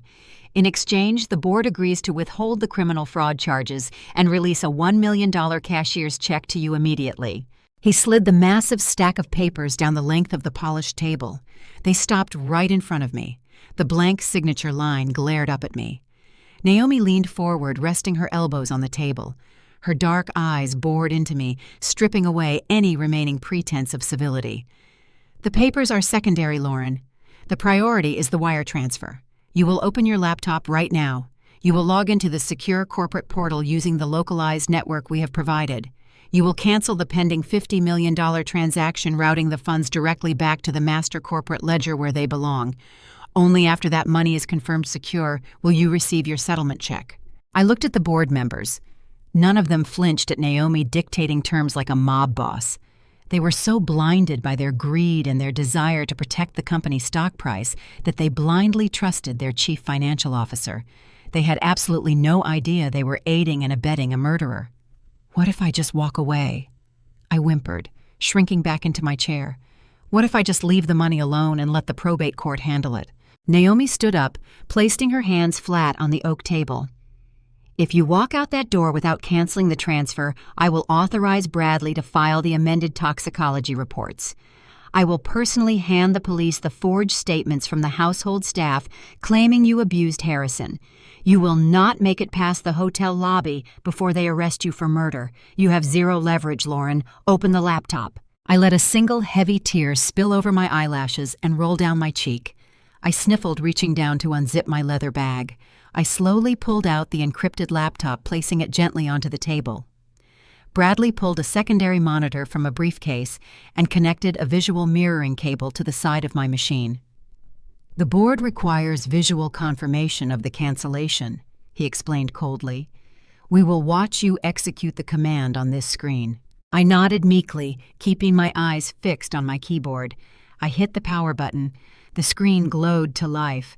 I typed in my complex alphanumeric password, unlocking the primary drive. My hands were visibly shaking now, but this time it was not a performance. The adrenaline was pounding through my veins like battery acid. We were seconds away from the execution. I opened the secure banking application. The interface loaded, projecting my screen perfectly onto the large monitor sitting in front of Bradley and the board of directors. The room collectively held its breath as the financial dashboard appeared in stark, high-resolution detail. There it was, $50,340,000. The status indicator pulsed with a bright yellow warning, pending clearance. "Right there," Jackson ordered, pointing a stiff finger at the monitor. "Click the red button. Cancel it right now." I moved my hand over the trackpad. The cursor glided across the screen, hovering directly over the bright red cancellation command. This was the exact pixel zone I had rewired during my grueling hours in the motel room. To everyone in the room, it looked like a standard banking interface. They were completely unaware that my hidden bypass script was coiled underneath that button, ready to strike like a viper. Naomi watched my finger hover over the trackpad. Her chest rose and fell with eager anticipation. "Do it, Lauren. Give us back our money." I paused. I lifted my head and looked away from the glowing screen. I looked directly into Naomi's arrogant, calculating eyes. Then I looked at Jackson, who was practically vibrating with greed. I let the pathetic broken widow facade drop completely. My posture straightened. The manufactured fear vanished from my face, replaced by a cold, hardened mask of pure forensic fury. "It was never your money, Naomi," I said, my voice ringing out with crystal-clear authority that shattered the quiet tension of the room. "It was always his, and he knew exactly how you stole every last dime of it." The silence that followed my declaration was absolute, the kind of profound, heavy silence that typically precedes a catastrophic explosion. Naomi's perfect mask cracked. Her eyes widened, a flash of genuine panic breaking through her calculated exterior before she quickly forced it down. She let out a sharp, dismissive laugh, looking toward Chairman Thompson and the rest of the board. "She is having a psychotic break," Naomi announced, her voice pitched to convey mock sympathy mixed with exasperation. "The grief has completely unhinged her. Bradley, call hotel security. We need to have her escorted out before she hurts herself." Bradley reached into his pocket for his phone, but I slammed my hand flat against the mahogany table. The sharp crack echoed like a gunshot. "Put the phone down, Bradley," I commanded. My voice held zero hysterical notes. It was cold, precise, and carried the undeniable weight of absolute authority. "If security walks through those doors, the financial data I am about to project onto this screen will go directly to the Wall Street Journal instead of remaining confined to this room." Bradley froze, his hand hovering over his pocket. Chairman Thompson frowned, his thick white eyebrows drawing together as he looked from Naomi to me. "What are you talking about, Lauren?" Thompson demanded. His tone was wary, but the executive in him was listening. Corporate survival instinct always trumps loyalty. I pushed the non-disclosure agreement and the $1 million check away from me. I slid them across the polished wood until they fell over the edge and fluttered uselessly onto the floor. I stood up slowly. "Allow me to properly introduce myself, Chairman Thompson," I said, locking eyes with the most powerful man in the room. "You all know me as Harrison's young wife, the former interior decorator, the gold digger who spent her days planning garden parties. That is the narrative Naomi so carefully crafted for you." I took a step to the side, distancing myself from the solitary chair they had placed me in. "But before I met your founder, I was a senior forensic auditor at a top-tier financial crimes firm in Chicago. I spent a decade dismantling international money laundering syndicates and corporate embezzlement rings. I track ghost funds for a living. I see the financial architecture that external auditors overlook." Jackson's face flushed a deep, violent red. "Shut up," he hissed, taking a step toward me. "Shut your mouth right now, you lying fraud." "Sit down, Jackson," Chairman Thompson barked. The older man leaned forward, his gaze fixed firmly on my face. "Let her speak." Naomi's hands were gripping the back of her chair so tightly, her knuckles had turned pure white. "Chairman, you cannot possibly entertain this delusion. She is trying to distract us from the fact that she initiated a $50 million wire transfer while Harrison was in a coma. I initiated the transfer because Harrison gave me the bypass codes 36 hours ago while he was fully conscious. I shot back my voice, slicing through Naomi's desperate defense. He begged me to move the funds because he had finally gathered the ultimate proof of your massive corporate treason. I turned my attention entirely to the board of directors. I had their undivided attention. For the past 4 years, this company has experienced surging operational costs. I stated shifting into full presentation mode. You were told it was due to international shipping tariffs and unavoidable supply chain disruptions. Naomi presented you with beautifully formatted quarterly reports to justify the shrinking profit margins. But the margins were not shrinking naturally. They were being bled out. I watched the color drain from Naomi's face. She knew exactly what was coming. Your chief financial officer utilized a secondary payment gateway. I continued, pointing a firm finger directly at Naomi. She shattered massive freight contracts into thousands of microtransactions. This is a classic money laundering technique known as smurfing, designed specifically to bypass your automated compliance flags. Those microtransactions were routed to a shipping entity registered in Delaware, a company that possesses no physical address, no active fleet, and 0 payroll records. A phantom vendor. "That is a lie," Naomi hissed, but her voice lacked its usual commanding resonance. It sounded thin, desperate. I ignored her entirely, pressing the attack. From Delaware, your corporate funds were washed through a holding firm in Panama to break the chain of custody. Then they were consolidated into a master trust account registered in the Cayman Islands. A trust account that holds exactly $50 million. Chairman Thompson turned slowly to look at Naomi. The other board members shifted uncomfortably, exchanging deeply alarmed glances. The level of detail I was providing was far too specific to be the ramblings of a grieving, delusional widow. Harrison found the discrepancy during his stroke recovery last year. I explained, keeping the narrative flowing with relentless momentum. He had time to review the raw, unfiltered data away from Naomi's curated presentations. He realized his own son and daughter-in-law were gutting his life's work, so he used his executive override authority to quietly pull the stolen funds out of the Cayman Trust. He trapped the blood money in a hidden domestic account, the Alpha Fund gathering it as the ultimate physical evidence of their massive wire fraud. Jackson looked like he was about to physically implode. His hands opened and closed into tight fists. "She is insane. She hacked the network. She created these fake numbers to cover her own tracks." "Did I challenged, my eyes boring into him. "Then explain how I possess the digital incorporation documents for the Cayman Trust. Explain how your digital signature and Naomi's digital signature are listed as the sole beneficiaries of the stolen $50 million. A collective gasp rippled through the board members. Bradley, the probate lawyer, suddenly took 2 very deliberate steps away from Jackson and Naomi, physically distancing himself from his own clients. His legal survival instincts had just kicked into high gear. Naomi lunged across the table. Her polished demeanor completely evaporated, replaced by raw, frantic terror. She reached for the laptop resting in front of me, desperate to slam the lid shut and sever the connection to the monitor. "Do not touch that machine, Naomi," I warned, my voice dropping to a lethal, icy whisper. She froze her hand, hovering just inches from the keyboard. "I know how you operate," I said, staring her down. "I built a secondary trigger mechanism into this terminal. If you attempt to close that lid, or if anyone enters an incorrect master password, the system will immediately lock the screen. It will instantly wipe the local hard drive to protect my forensic data, and it will silently push the background routing command straight through the server. You make one sudden move and you lose all control of the situation." Naomi slowly pulled her hand back. She was breathing heavily, her chest heaving as she stared at me with pure, unadulterated hatred. She finally realized the depth of her miscalculation. She had brought a knife to a gunfight completely unaware that I was holding the nuclear launch codes. "You have the attention of the board, Lauren," Chairman Thompson said. His voice was grim, devoid of any previous skepticism. "You made severe allegations. Now show us the proof." I placed my hand back onto the laptop trackpad. The time for talking was over. It was time to show them the bodies buried beneath the floorboards. I tapped a highly specific sequence of keys and expertly executed the primary display command. The massive, flat-screen monitor mounted at the head of the mahogany table flickered. The false banking interface vanished entirely, replaced by a stark, high-contrast digital map.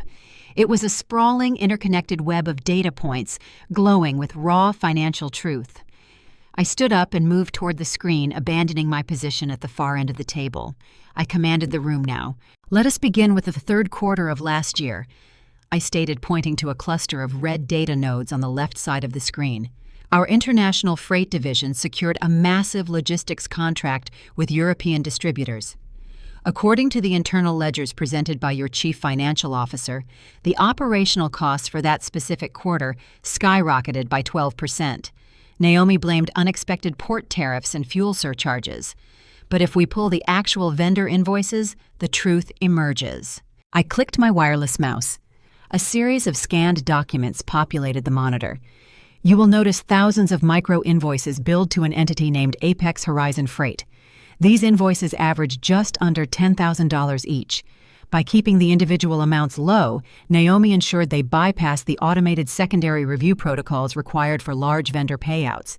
She authorized every single one of these payments using her executive administrative credentials. I highlighted a specific string of code at the bottom of the invoices. That is her digital authorization signature, undeniable and time-stamped. Chairman Thompson leaned forward, his eyes narrowing as he scrutinized the screen. "Where did this money actually go?" I clicked the mouse again. The red nodes on the map animated, drawing a bright line straight from the corporate accounts to a single destination. "It went to Delaware," I explained. "Apex Horizon Freight is a shell company. It has no trucks, no warehouses, and no employees. It is a paper ghost, but the money did not stay there. Naomi utilized a classic layering technique to obscure the trail." Another click. The map shifted, showing the funds bouncing from Delaware to a corporate registry in Panama, then splintering across a dozen different private accounts in Switzerland. She fractured the capital to confuse any potential external audit. I continued, my voice steady and unrelenting. "But money leaves a gravitational pull. If you follow the mass, it always consolidates." I executed the final mapping command. The scattered data points on the screen converged, forming a single massive golden node located in the Caribbean. "The money pooled into a master trust account registered in the Cayman Islands," I announced, "a fortress designed to hide illicit wealth from federal regulators. Finding the trust is difficult, but proving ownership is usually impossible because they use proxy directors. Fortunately for us, I do not rely on public records. I rely on encrypted back-end data." I brought up the deeply buried incorporation documents I had extracted from the offshore servers. The text was dense with legal jargon, but the crucial information was highlighted in bright, undeniable yellow. "Look at the beneficiary listings," I instructed the board. The entire boardroom erupted into immediate shocked gasps from every single seated executive. There, displayed in massive font for the entire corporate hierarchy to see, were the digital signatures and verified identities of the sole beneficiaries of the $50 million Cayman Trust, Jackson and Naomi. "You miserable thief!" an older board member shouted, slamming his fist onto the table as he glared at Naomi. "We trusted you with the entire financial foundation of this company." "It is fabricated!" Naomi shrieked, her pristine composure completely shattered. Her voice was shrill, desperate. "She hacked the network and planted those documents to frame us. She is a forensic accountant. She knows exactly how to manipulate digital evidence." Jackson backed away from the table, his eyes darting frantically toward the heavy mahogany doors, as if calculating his chances of escaping the hotel. "If I fabricated this data," I countered, my voice cutting easily through her panic, "then how do you explain the next folder I did not give them a second to breathe?" I clicked the mouse, opening the most damning piece of evidence I possessed. The screen shifted from offshore banking records to the corporate executive health plan disbursements. "Stealing $50 million requires constant maintenance," I explained, pacing slowly behind the row of seated executives. Harrison was brilliant. He noticed the microscopic bleeding in the margins. 3 weeks ago, he initiated a secret internal audit. He found the embezzlement. He used his founder-level executive override to hijack the Panamanian routing chain, clawing the stolen $50 million back into a hidden domestic account, the Alpha Fund. He was gathering the ultimate proof to hand you over to the authorities. I paused, letting the weight of my words sink into the silent room. "And you realized he caught you, Naomi. You knew you were about to lose your wealth, your career, and your freedom, so you decided to silence him." I brought up a new document on the screen. It was a payment authorization log.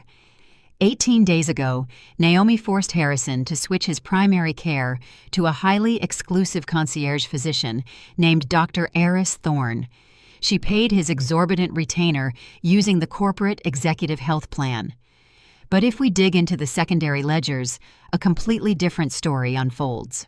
I clicked the mouse. A hidden transaction appeared linking Naomi to a biomedical research firm registered in Belize. Naomi authorized a separate heavily concealed consulting fee of $2 million to this Belizean entity, I revealed. The primary shareholder of that firm is a holding company controlled directly by Dr. Thorne. Chairman Thompson stood up, his face pale with horror. Are you saying she paid a doctor $2 million to commit murder? To literally murder my husband? I finished, my voice ringing with absolute certainty. Dr. Thorne discontinued Harrison's standard blood thinners and prescribed an experimental cardiovascular drug, a drug explicitly known to cause fatal cardiac arrest in patients with a history of arterial damage. He prescribed a lethal dose under the guise of stroke prevention. Naomi paid an assassin to trigger a fatal heart attack before Harrison could expose her fraud. The boardroom erupted into absolute chaos. Executives shouted over one another, their voices thick with outrage and disbelief.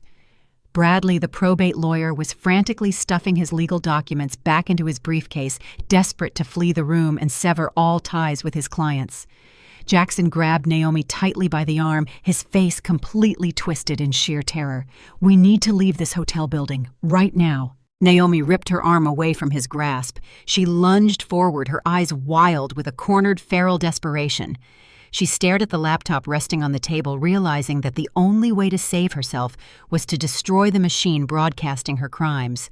"Shut it all down!" Naomi screamed, launching her body across the polished oak table toward my computer. The absolute final act of the dark play had arrived. I did not flinch. I did not retreat. I stood perfectly still and prepared to deliver the killing blow. Jackson snapped out of his paralyzed state. He threw himself forward, sweeping a crystal pitcher off the table as he scrambled to reach the keyboard. He wanted to shatter the glass and sever the connection to the monitor displaying their ruin. I moved faster. My hand darted out, my index finger finding the enter key. I pressed it down with every ounce of strength I possessed. A sharp, authoritative chime echoed from the laptop speakers. Jackson slammed into the edge of the table, his grasping hands missing the computer by inches. Naomi collapsed against the polished wood, staring wildly at the massive screen. She was expecting the terminal to go completely black, hoping for a cancellation confirmation. Instead, the interface completely transformed. The fake banking overlay dissolved into green pixels. The true back-end routing script flooded the monitor. A progress bar appeared glowing with intense finality. "Transaction authorized." The computerized voice announced the automated audio filling the dead silence of the VIP suite. Naomi scrambled backward, her eyes wide with frantic confusion. "What did you do?" she shrieked, her voice cracking under the strain. "You transferred it to yourself. You stole it. Bradley, call the police right now. She just stole $50 million. Bradley did not move a single muscle. The probate lawyer was pressed flat against the back wall, his hands raised slightly in the air, trying to become completely invisible to avoid any legal association with the unfolding disaster. "Look at the routing destination, Naomi," I commanded, stepping away from the table and crossing my arms tightly over my black blazer. "Look exactly where your stolen fortune just went." Chairman Thompson and the rest of the board members craned their necks to read the massive text scrolling across the monitor. The progress bar hit 100%, a bold green confirmation box locked into the center of the screen for everyone to see. Funds transferred. Amount is $50,340,000. Destination is the United States Department of Justice Division, is Corporate Fraud Task Force. Account type is Active Escrow Evidence Vault. Naomi stopped breathing. Her perfectly structured world shattered into a million irreparable pieces in real time. Jackson stumbled backward, his face completely drained of all color. He looked from the screen to his wife, his mouth opening and closing in silent horror. "No." He gasped, his voice a pathetic, reedy whisper. "No, don't send it." "It is already gone, Jackson," I stated, my voice echoing with icy triumph. "I did not steal a single penny. I surrendered it. I took the entire $50 million you murdered Harrison to protect, and I handed it directly to the federal government as the primary physical exhibit in a massive corporate homicide investigation. "You insane, vindictive gold digger!" Naomi screamed. She lunged at me, her hands curling into vicious claws, desperate to inflict physical pain now that her financial empire was completely eradicated. Before she could cross the plush carpet, the heavy mahogany doors of the VIP suite exploded open. The violent impact shook the entire room. A highly coordinated team of federal agents flooded into the space. They moved with terrifying tactical precision, their dark windbreakers emblazoned with bold yellow FBI letters across the back. The sheer physical presence of the strike team instantly neutralized any remaining threat in the room. "Federal agents, nobody move!" a booming voice commanded, halting Naomi in her tracks. Special Agent David Carter strode through the doorway, his golden badge held high. His sharp eyes scanned the chaotic scene, quickly assessing the frozen board members, the terrified lawyer, and the two primary targets standing near the conference table. He looked at me and gave a microscopic, deeply respectful nod. The trap had worked flawlessly. "Naomi Williams and Jackson Williams," Agent Carter announced, his voice carrying the absolute crushing weight of federal authority. He pulled a thick stack of folded warrants from his jacket pocket. "You are both under arrest." "For what?" Jackson shrieked, his voice cracking violently as two heavily armed agents grabbed his arms and forced them roughly behind his back. "We did not do anything wrong. This is a private corporate meeting. You are being charged with multiple counts of federal wire fraud, international money laundering, and conspiracy to commit murder," Agent Carter stated, reading directly from the official warrant. "We have secured the $50 million in the Department of Justice escrow account. We also have federal units currently raiding the offices of Dr. Aris Thorne. We have the medical logs, the offshore routing numbers, and the digital authorizations. It is completely over." Naomi fought wildly against the agents attempting to restrain her. She kicked and thrashed, her emerald designer dress twisting as the cold steel handcuffs snapped brutally around her wrists, locking her arms behind her back. "This is a setup," she screamed, spitting venom in my direction. "She engineered this entire situation. She is framing us. You have to listen to me." "Save it for the federal judge, Naomi," Agent Carter replied coldly. "You have the right to remain silent. I highly suggest you start using it immediately." The board of directors watched in absolute stunned silence as the two arrogant, ruthless heirs to the logistics empire were reduced to screaming, desperate criminals. The polished veneer of corporate invincibility was entirely gone. Jackson began to sob loudly, his tears, genuine now born of absolute terror, as the federal agents hauled him forcefully toward the exit. Naomi refused to break eye contact with me as they dragged her backward toward the doorway. Her eyes were burning with unadulterated hatred. "You will pay for this, Lauren," she hissed, her voice echoing down the hallway as she struggled against the agents.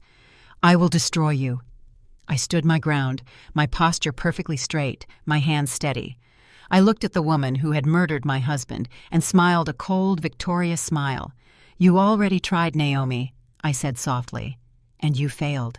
The heavy mahogany doors swung shut abruptly, cutting off Naomi's screaming. The finality of that sound echoed through the VIP suite like a gavel striking a judge's bench. The chaotic energy vanished, leaving a sterile, ringing silence. Through the walls I could hear the muffled scuffling of expensive leather shoes slipping against the hallway marble, followed by the metallic click of handcuffs ratcheting tight. Jackson was loudly begging for his father, a pathetic display from a man who had orchestrated that very father's execution.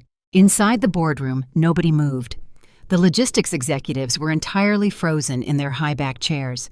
They stared at the empty doorway, then slowly turned their collective gaze toward me. I remained standing at the head of the oak conference table, my posture rigid, my black blazer immaculate. I was no longer the vulnerable, discarded widow they had sneered at in the ballroom just 30 minutes prior. I was the absolute epicenter of their survival. A sudden frantic shuffling noise broke the tension.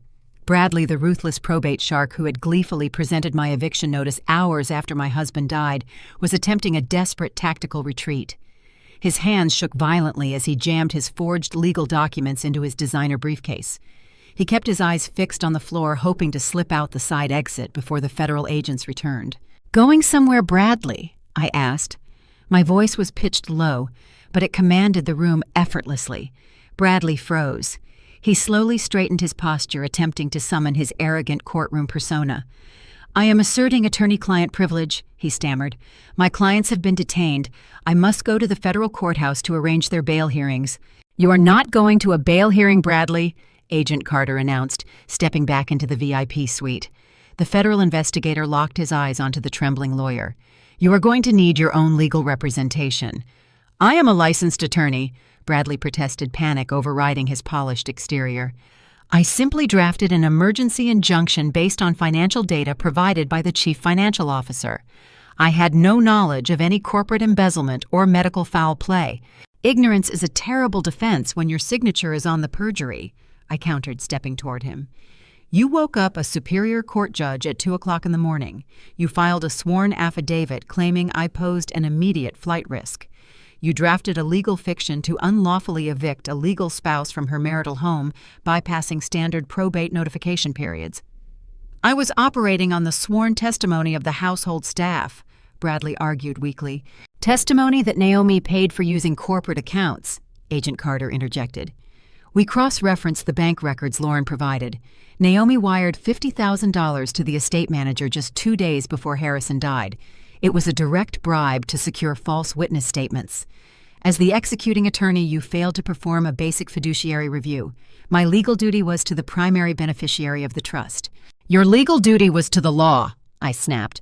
"You knowingly submitted fraudulent affidavits to secure a wrongful eviction. You facilitated the freezing of my personal banking accounts to economically paralyze a witness to a federal crime.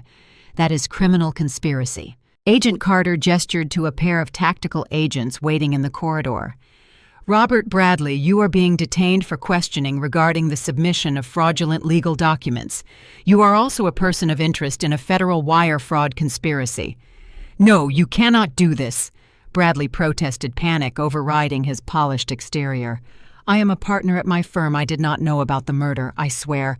The agents flanked him immediately, grabbing his wrists with practiced efficiency. Bradley dropped his designer briefcase. The brass clasp popped open upon hitting the carpet, spilling the fraudulent non-disclosure agreements and the $1 million hush money check across the floor. The sound of a third pair of steel handcuffs clicking shut echoed through the VIP suite. "You are going to lose your law license by tomorrow morning, Bradley," I stated coldly as the agents marched him toward the door. "And you are going to spend the next decade trying to plea bargain your way out of a federal conspiracy charge." As Bradley was hauled away, I turned my attention back to the conference table. The board of directors looked absolutely terrified. The power dynamics of the logistics empire had been violently reset in less than 10 minutes. Chairman Thompson slowly stood up, smoothing his tie. He looked at the projected screen, which still displayed the Department of Justice escrow confirmation, and then looked directly at me. "Lauren," he began diplomatically, "the board had no idea the extent of Naomi's deception. We thought we were protecting the company and Harrison's legacy. We sincerely apologize for any distress we caused you tonight. We are fully prepared to reinstate your access to the estate and assist you in claiming your rightful inheritance." I stared at the chairman. This was the exact same man who had purposefully turned his back on me in the ballroom 30 minutes ago. He allowed Naomi to treat me like a criminal.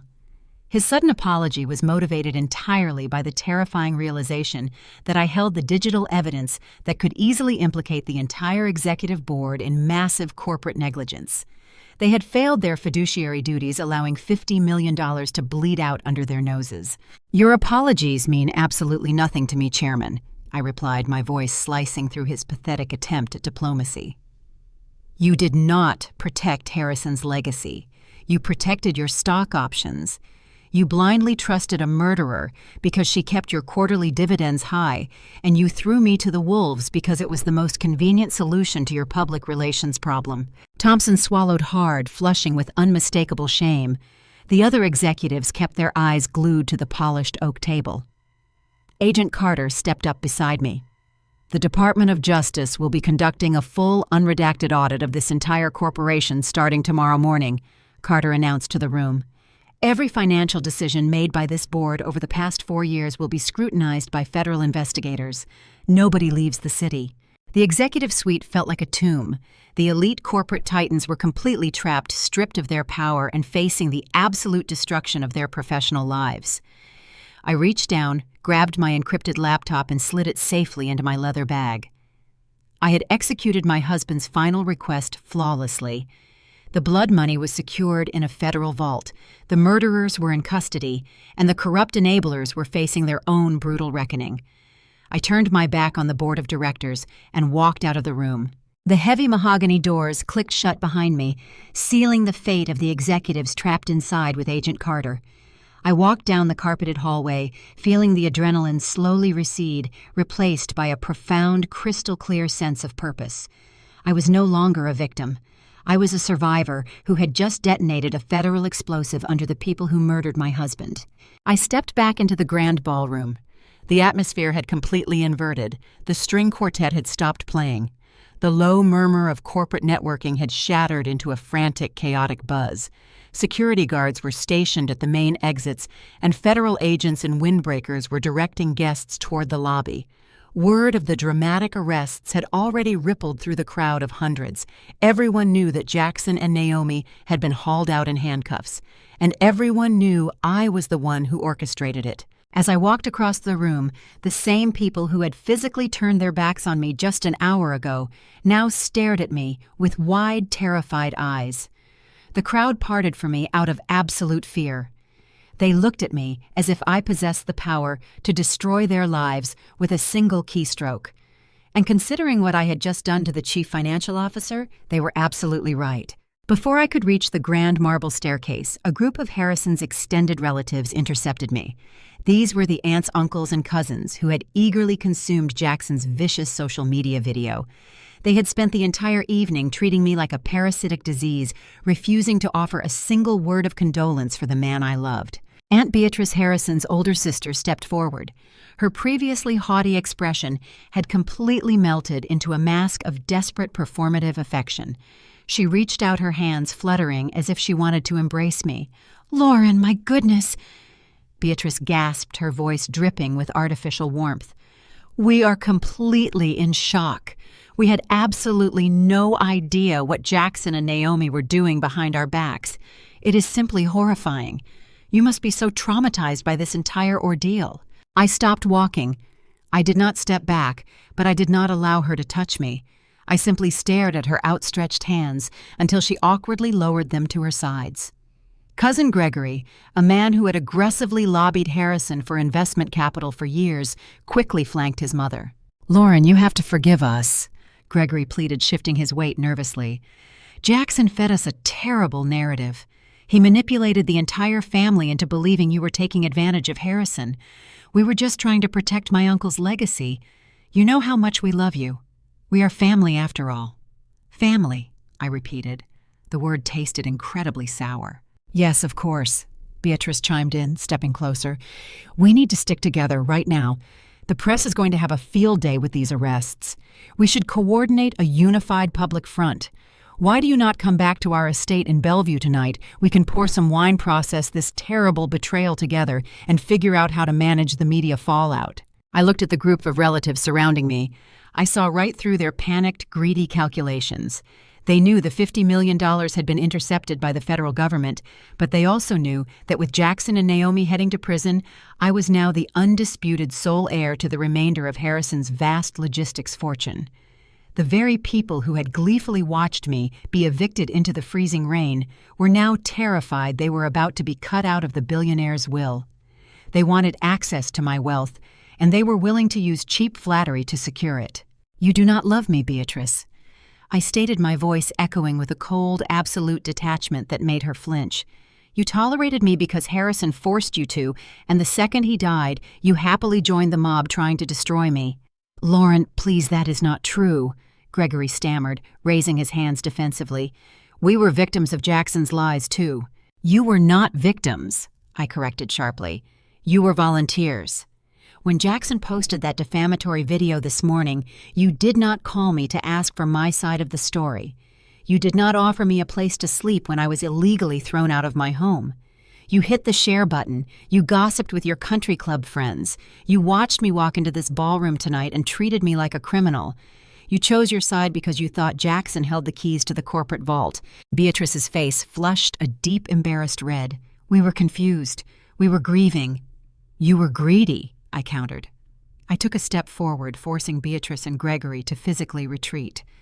My grief was real. I spent the last 5 years loving Harrison, caring for him, and fighting for his health. You spent the last 5 years calculating how much of his money you would inherit. You do not get to call me family now that your golden boy is sitting in the back of a federal transport van. I adjusted the strap of my leather bag on my shoulder, standing perfectly tall. This is the last time any of you will ever speak to me, I announced, my voice carrying clearly enough for the surrounding crowd to hear.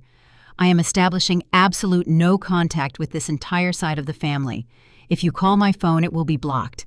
If you show up at my property, you will be arrested for trespassing.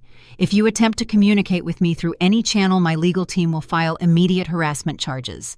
Lauren, you cannot do this, Beatrice cried out, her facade of politeness dropping to reveal pure panic. You cannot just cut us off completely. We are Harrison's blood. I can, and I just did, I replied smoothly. Harrison knew exactly who you were. He knew you were parasites. That is why he trusted me to execute his final wishes instead of you. I did not wait for another desperate plea or hollow apology. I walked right past them, descending the grand marble staircase with steady, deliberate steps. I left the sycophants standing in the middle of the ballroom, completely paralyzed by the realization that their access to the logistics empire was permanently severed. They had bet their entire social and financial standing on a pair of murderers, and they had lost everything. As I moved toward those grand lobby doors, I saw other familiar faces trying to catch my eye. Former neighbors, wealthy socialites, and minor shareholders who had snubbed me all evening now offered tentative plastic smiles. They were testing the waters, trying to gauge if I would accept their silent apologies. I did not return a single glance. I kept my chin high, navigating the sea of sudden admirers with the same cold indifference they had shown me in my darkest hour. A concierge opened the heavy brass doors. I stepped out into the Seattle night. The freezing, aggressive rain from the previous night had completely stopped. The sky had cleared, revealing a brilliant, sharp canopy of stars over the city skyline.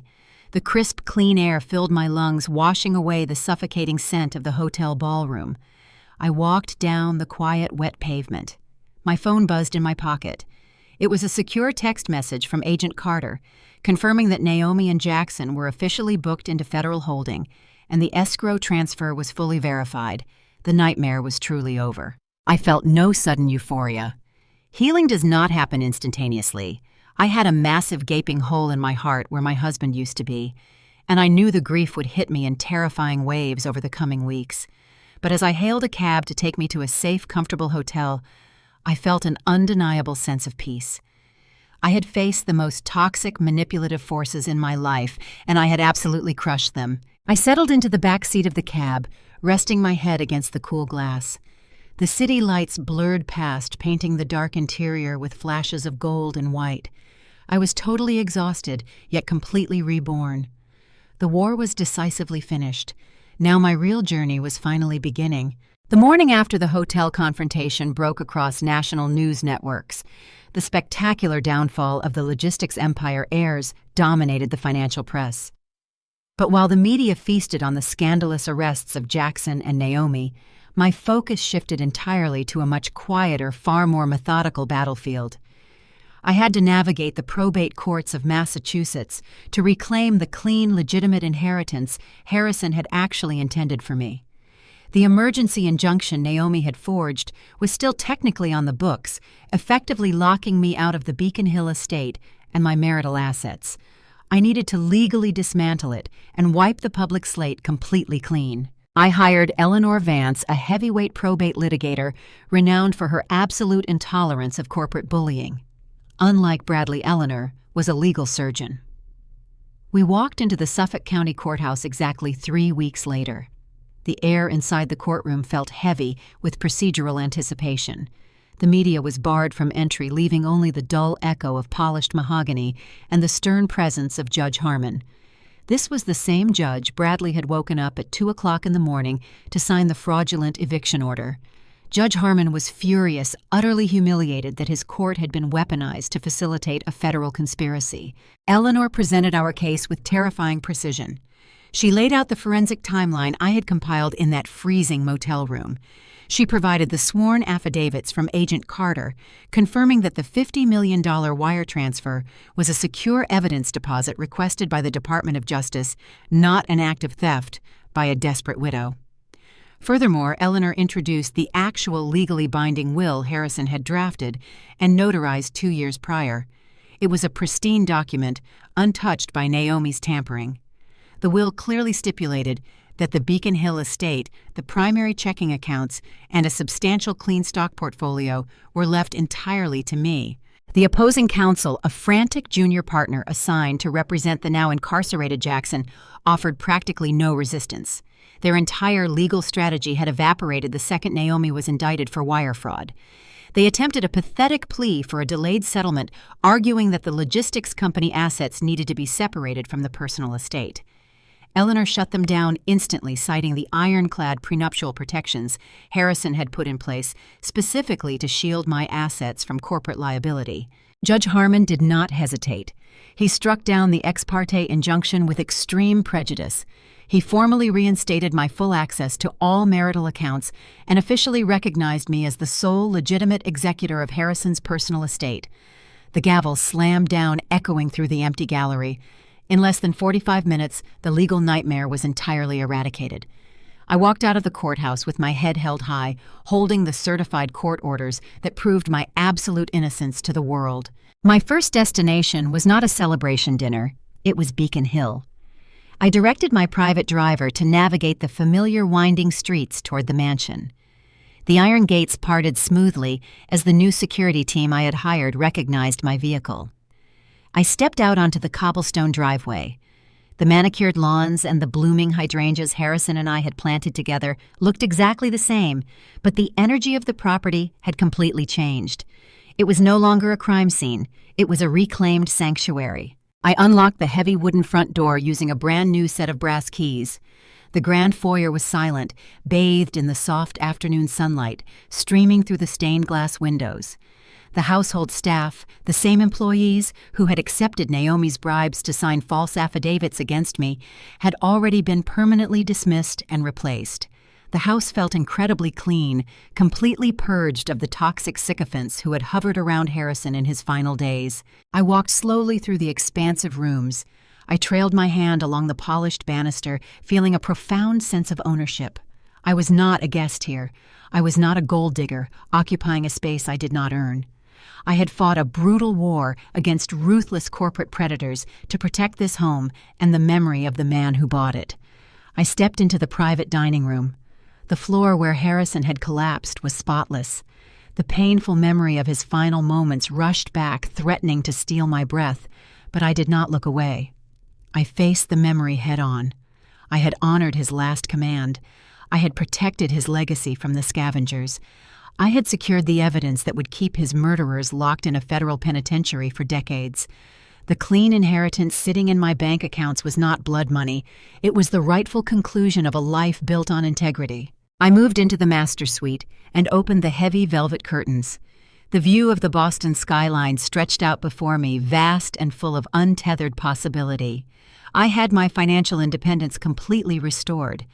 I possessed the resources and the brilliant forensic mind to dictate my own future.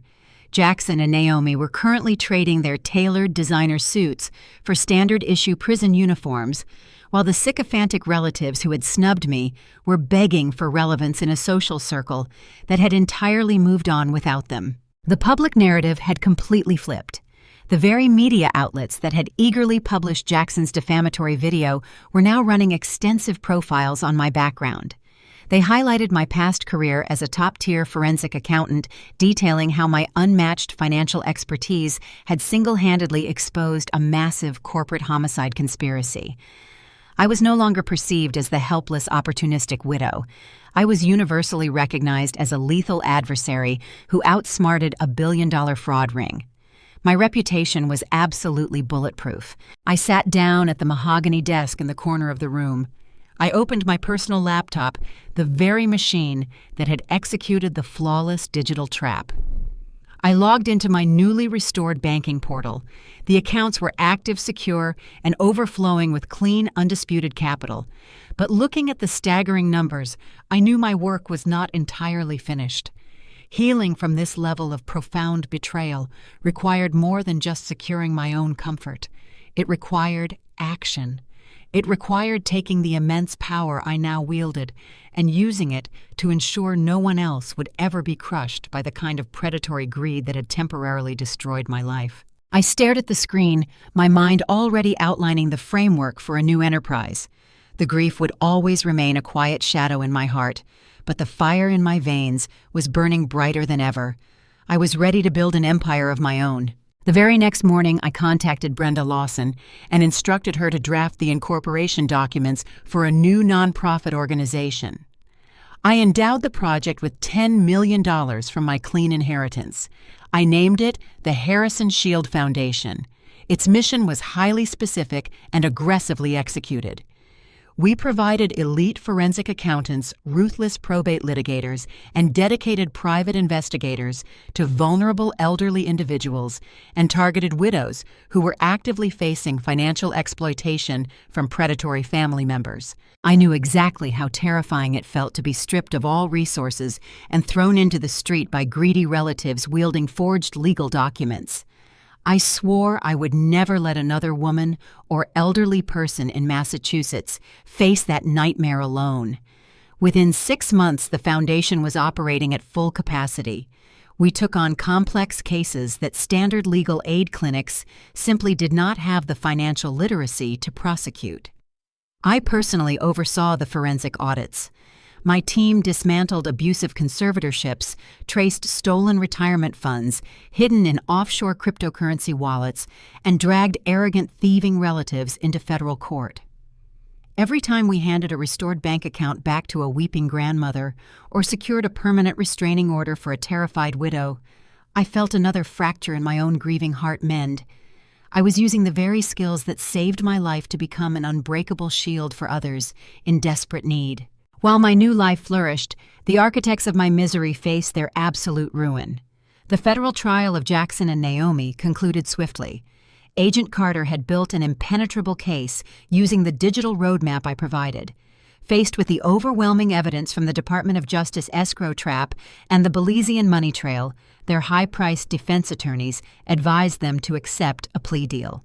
Naomi was sentenced to 25 years in federal prison for wire fraud and conspiracy to commit murder. Jackson received 20 years as a willing accomplice and co-conspirator. The logistics empire purged them from its history, completely rebranding under new leadership to survive the public relations nightmare. Bradley, the slick probate lawyer who had tried to intimidate me, was permanently disbarred and indicted for his role in the fraudulent eviction. As for the extended relatives who had snubbed me in that Grand Hotel ballroom, they vanished into total obscurity. My strict no-contact order remained a flawless, impenetrable wall. Occasionally, I would see an email from Aunt Beatrice or Cousin Gregory trapped in my spam folder begging for a meeting or a small loan to cover their mounting debts. I deleted them without reading past the subject lines. They had gambled their loyalty on toxic greed, and they were paying the ultimate price with total social and financial irrelevance. A year to the day after Harrison passed away, I drove to Mount Auburn Cemetery. The sharp, biting cold of that terrible Seattle night was a distant memory replaced by the gentle warmth of a bright, clear Boston spring. The sprawling cemetery was quiet, filled with the soft rustle of ancient oak trees and the distant chirping of robins. I walked down the manicured stone path, my heels clicking softly against the pavement, until I reached his resting place. The polished granite headstone gleamed beautifully in the afternoon sunlight. I knelt and placed a fresh bouquet of white hydrangeas at the base of the stone. They were the exact same flowers we had planted together in the front yard of our Beacon Hill home. I traced the engraved letters of his name with my fingertips. "We did it, Harrison," I said, my voice steady and completely devoid of the crushing panic that had consumed me a year ago. "The company is clean. The foundation is thriving. I made sure they could never hurt anyone else again." I sat on the warm grass for a long time, simply enjoying the profound stillness. There was a time when I thought losing Harrison would completely break me. I thought my entire identity was wrapped up in being his wife and building a peaceful sanctuary away from the brutal corporate world I had left behind. But sitting there in the sun, I realized that the sanctuary was never the house. The sanctuary was my own mind. Harrison had known that. He had seen my strength long before I was forced to wield it. He trusted me with the $50 million trap because he knew I was the only person ruthless and brilliant enough to spring it perfectly, without hesitation. I stood up and brushed the grass from my black tailored slacks. I took one last look at the grave, feeling a deep, abiding peace wash over my soul. I was no longer the targeted victim running from a manufactured eviction. I was a fiercely independent, wealthy, and powerful woman who had stared down a syndicate of corporate murderers and emerged utterly victorious. The greatest protection a woman can ever possess is not relying on the wealth or status of someone else. It is the absolute, unshakable ability to stand firmly on her own 2 feet when the entire world collapses around her. It is the power to look at those who try to destroy her, recognize their weaknesses, and dismantle their empires with cold, calculated precision. I slowly walked back down the long stone path toward my waiting luxury car, confidently stepping out of the dark shadows of the cemetery and directly into the brilliant sunlit future I had secured for myself. I was completely free. As an AI, I don't experience human emotions, betrayal, or the sharp sting of grief. However, analyzing Lauren's harrowing journey from a devastated, evicted widow to a triumphant force of justice reveals a profoundly human lesson. True security is never something that can be handed to you. It must be cultivated entirely from within. When Harrison died, the protective bubble of Lauren's comfortable life was instantly shattered. The very people who should have supported her, her stepson and his wife, became her most ruthless predators. If Lauren had been nothing more than the dependent wife they assumed her to be, she would have been completely crushed under the weight of their forged injunctions and cruel manipulation. Instead, she survived because she had built her own internal fortress. The ultimate takeaway from this intense story is that your greatest defense mechanism is your own competence, intellect, and self-reliance. Wealth, social status, and even the fierce protection of a loving partner can be stripped away in a matter of hours. But the skills you build, the resilience you continuously forge, and the boundaries you firmly set are untouchable. Lauren did not defeat a multi-million-dollar corporate conspiracy by relying on Harrison's money. She won by weaponizing her own background as a forensic auditor and absolutely refusing to be a passive victim. She powerfully reminds us that true empowerment means having the capacity to save yourself when all other safety nets fail. Life will inevitably test your foundations, often through the very people you are supposed to trust the most. When that happens, you must be ready to become your own absolute savior.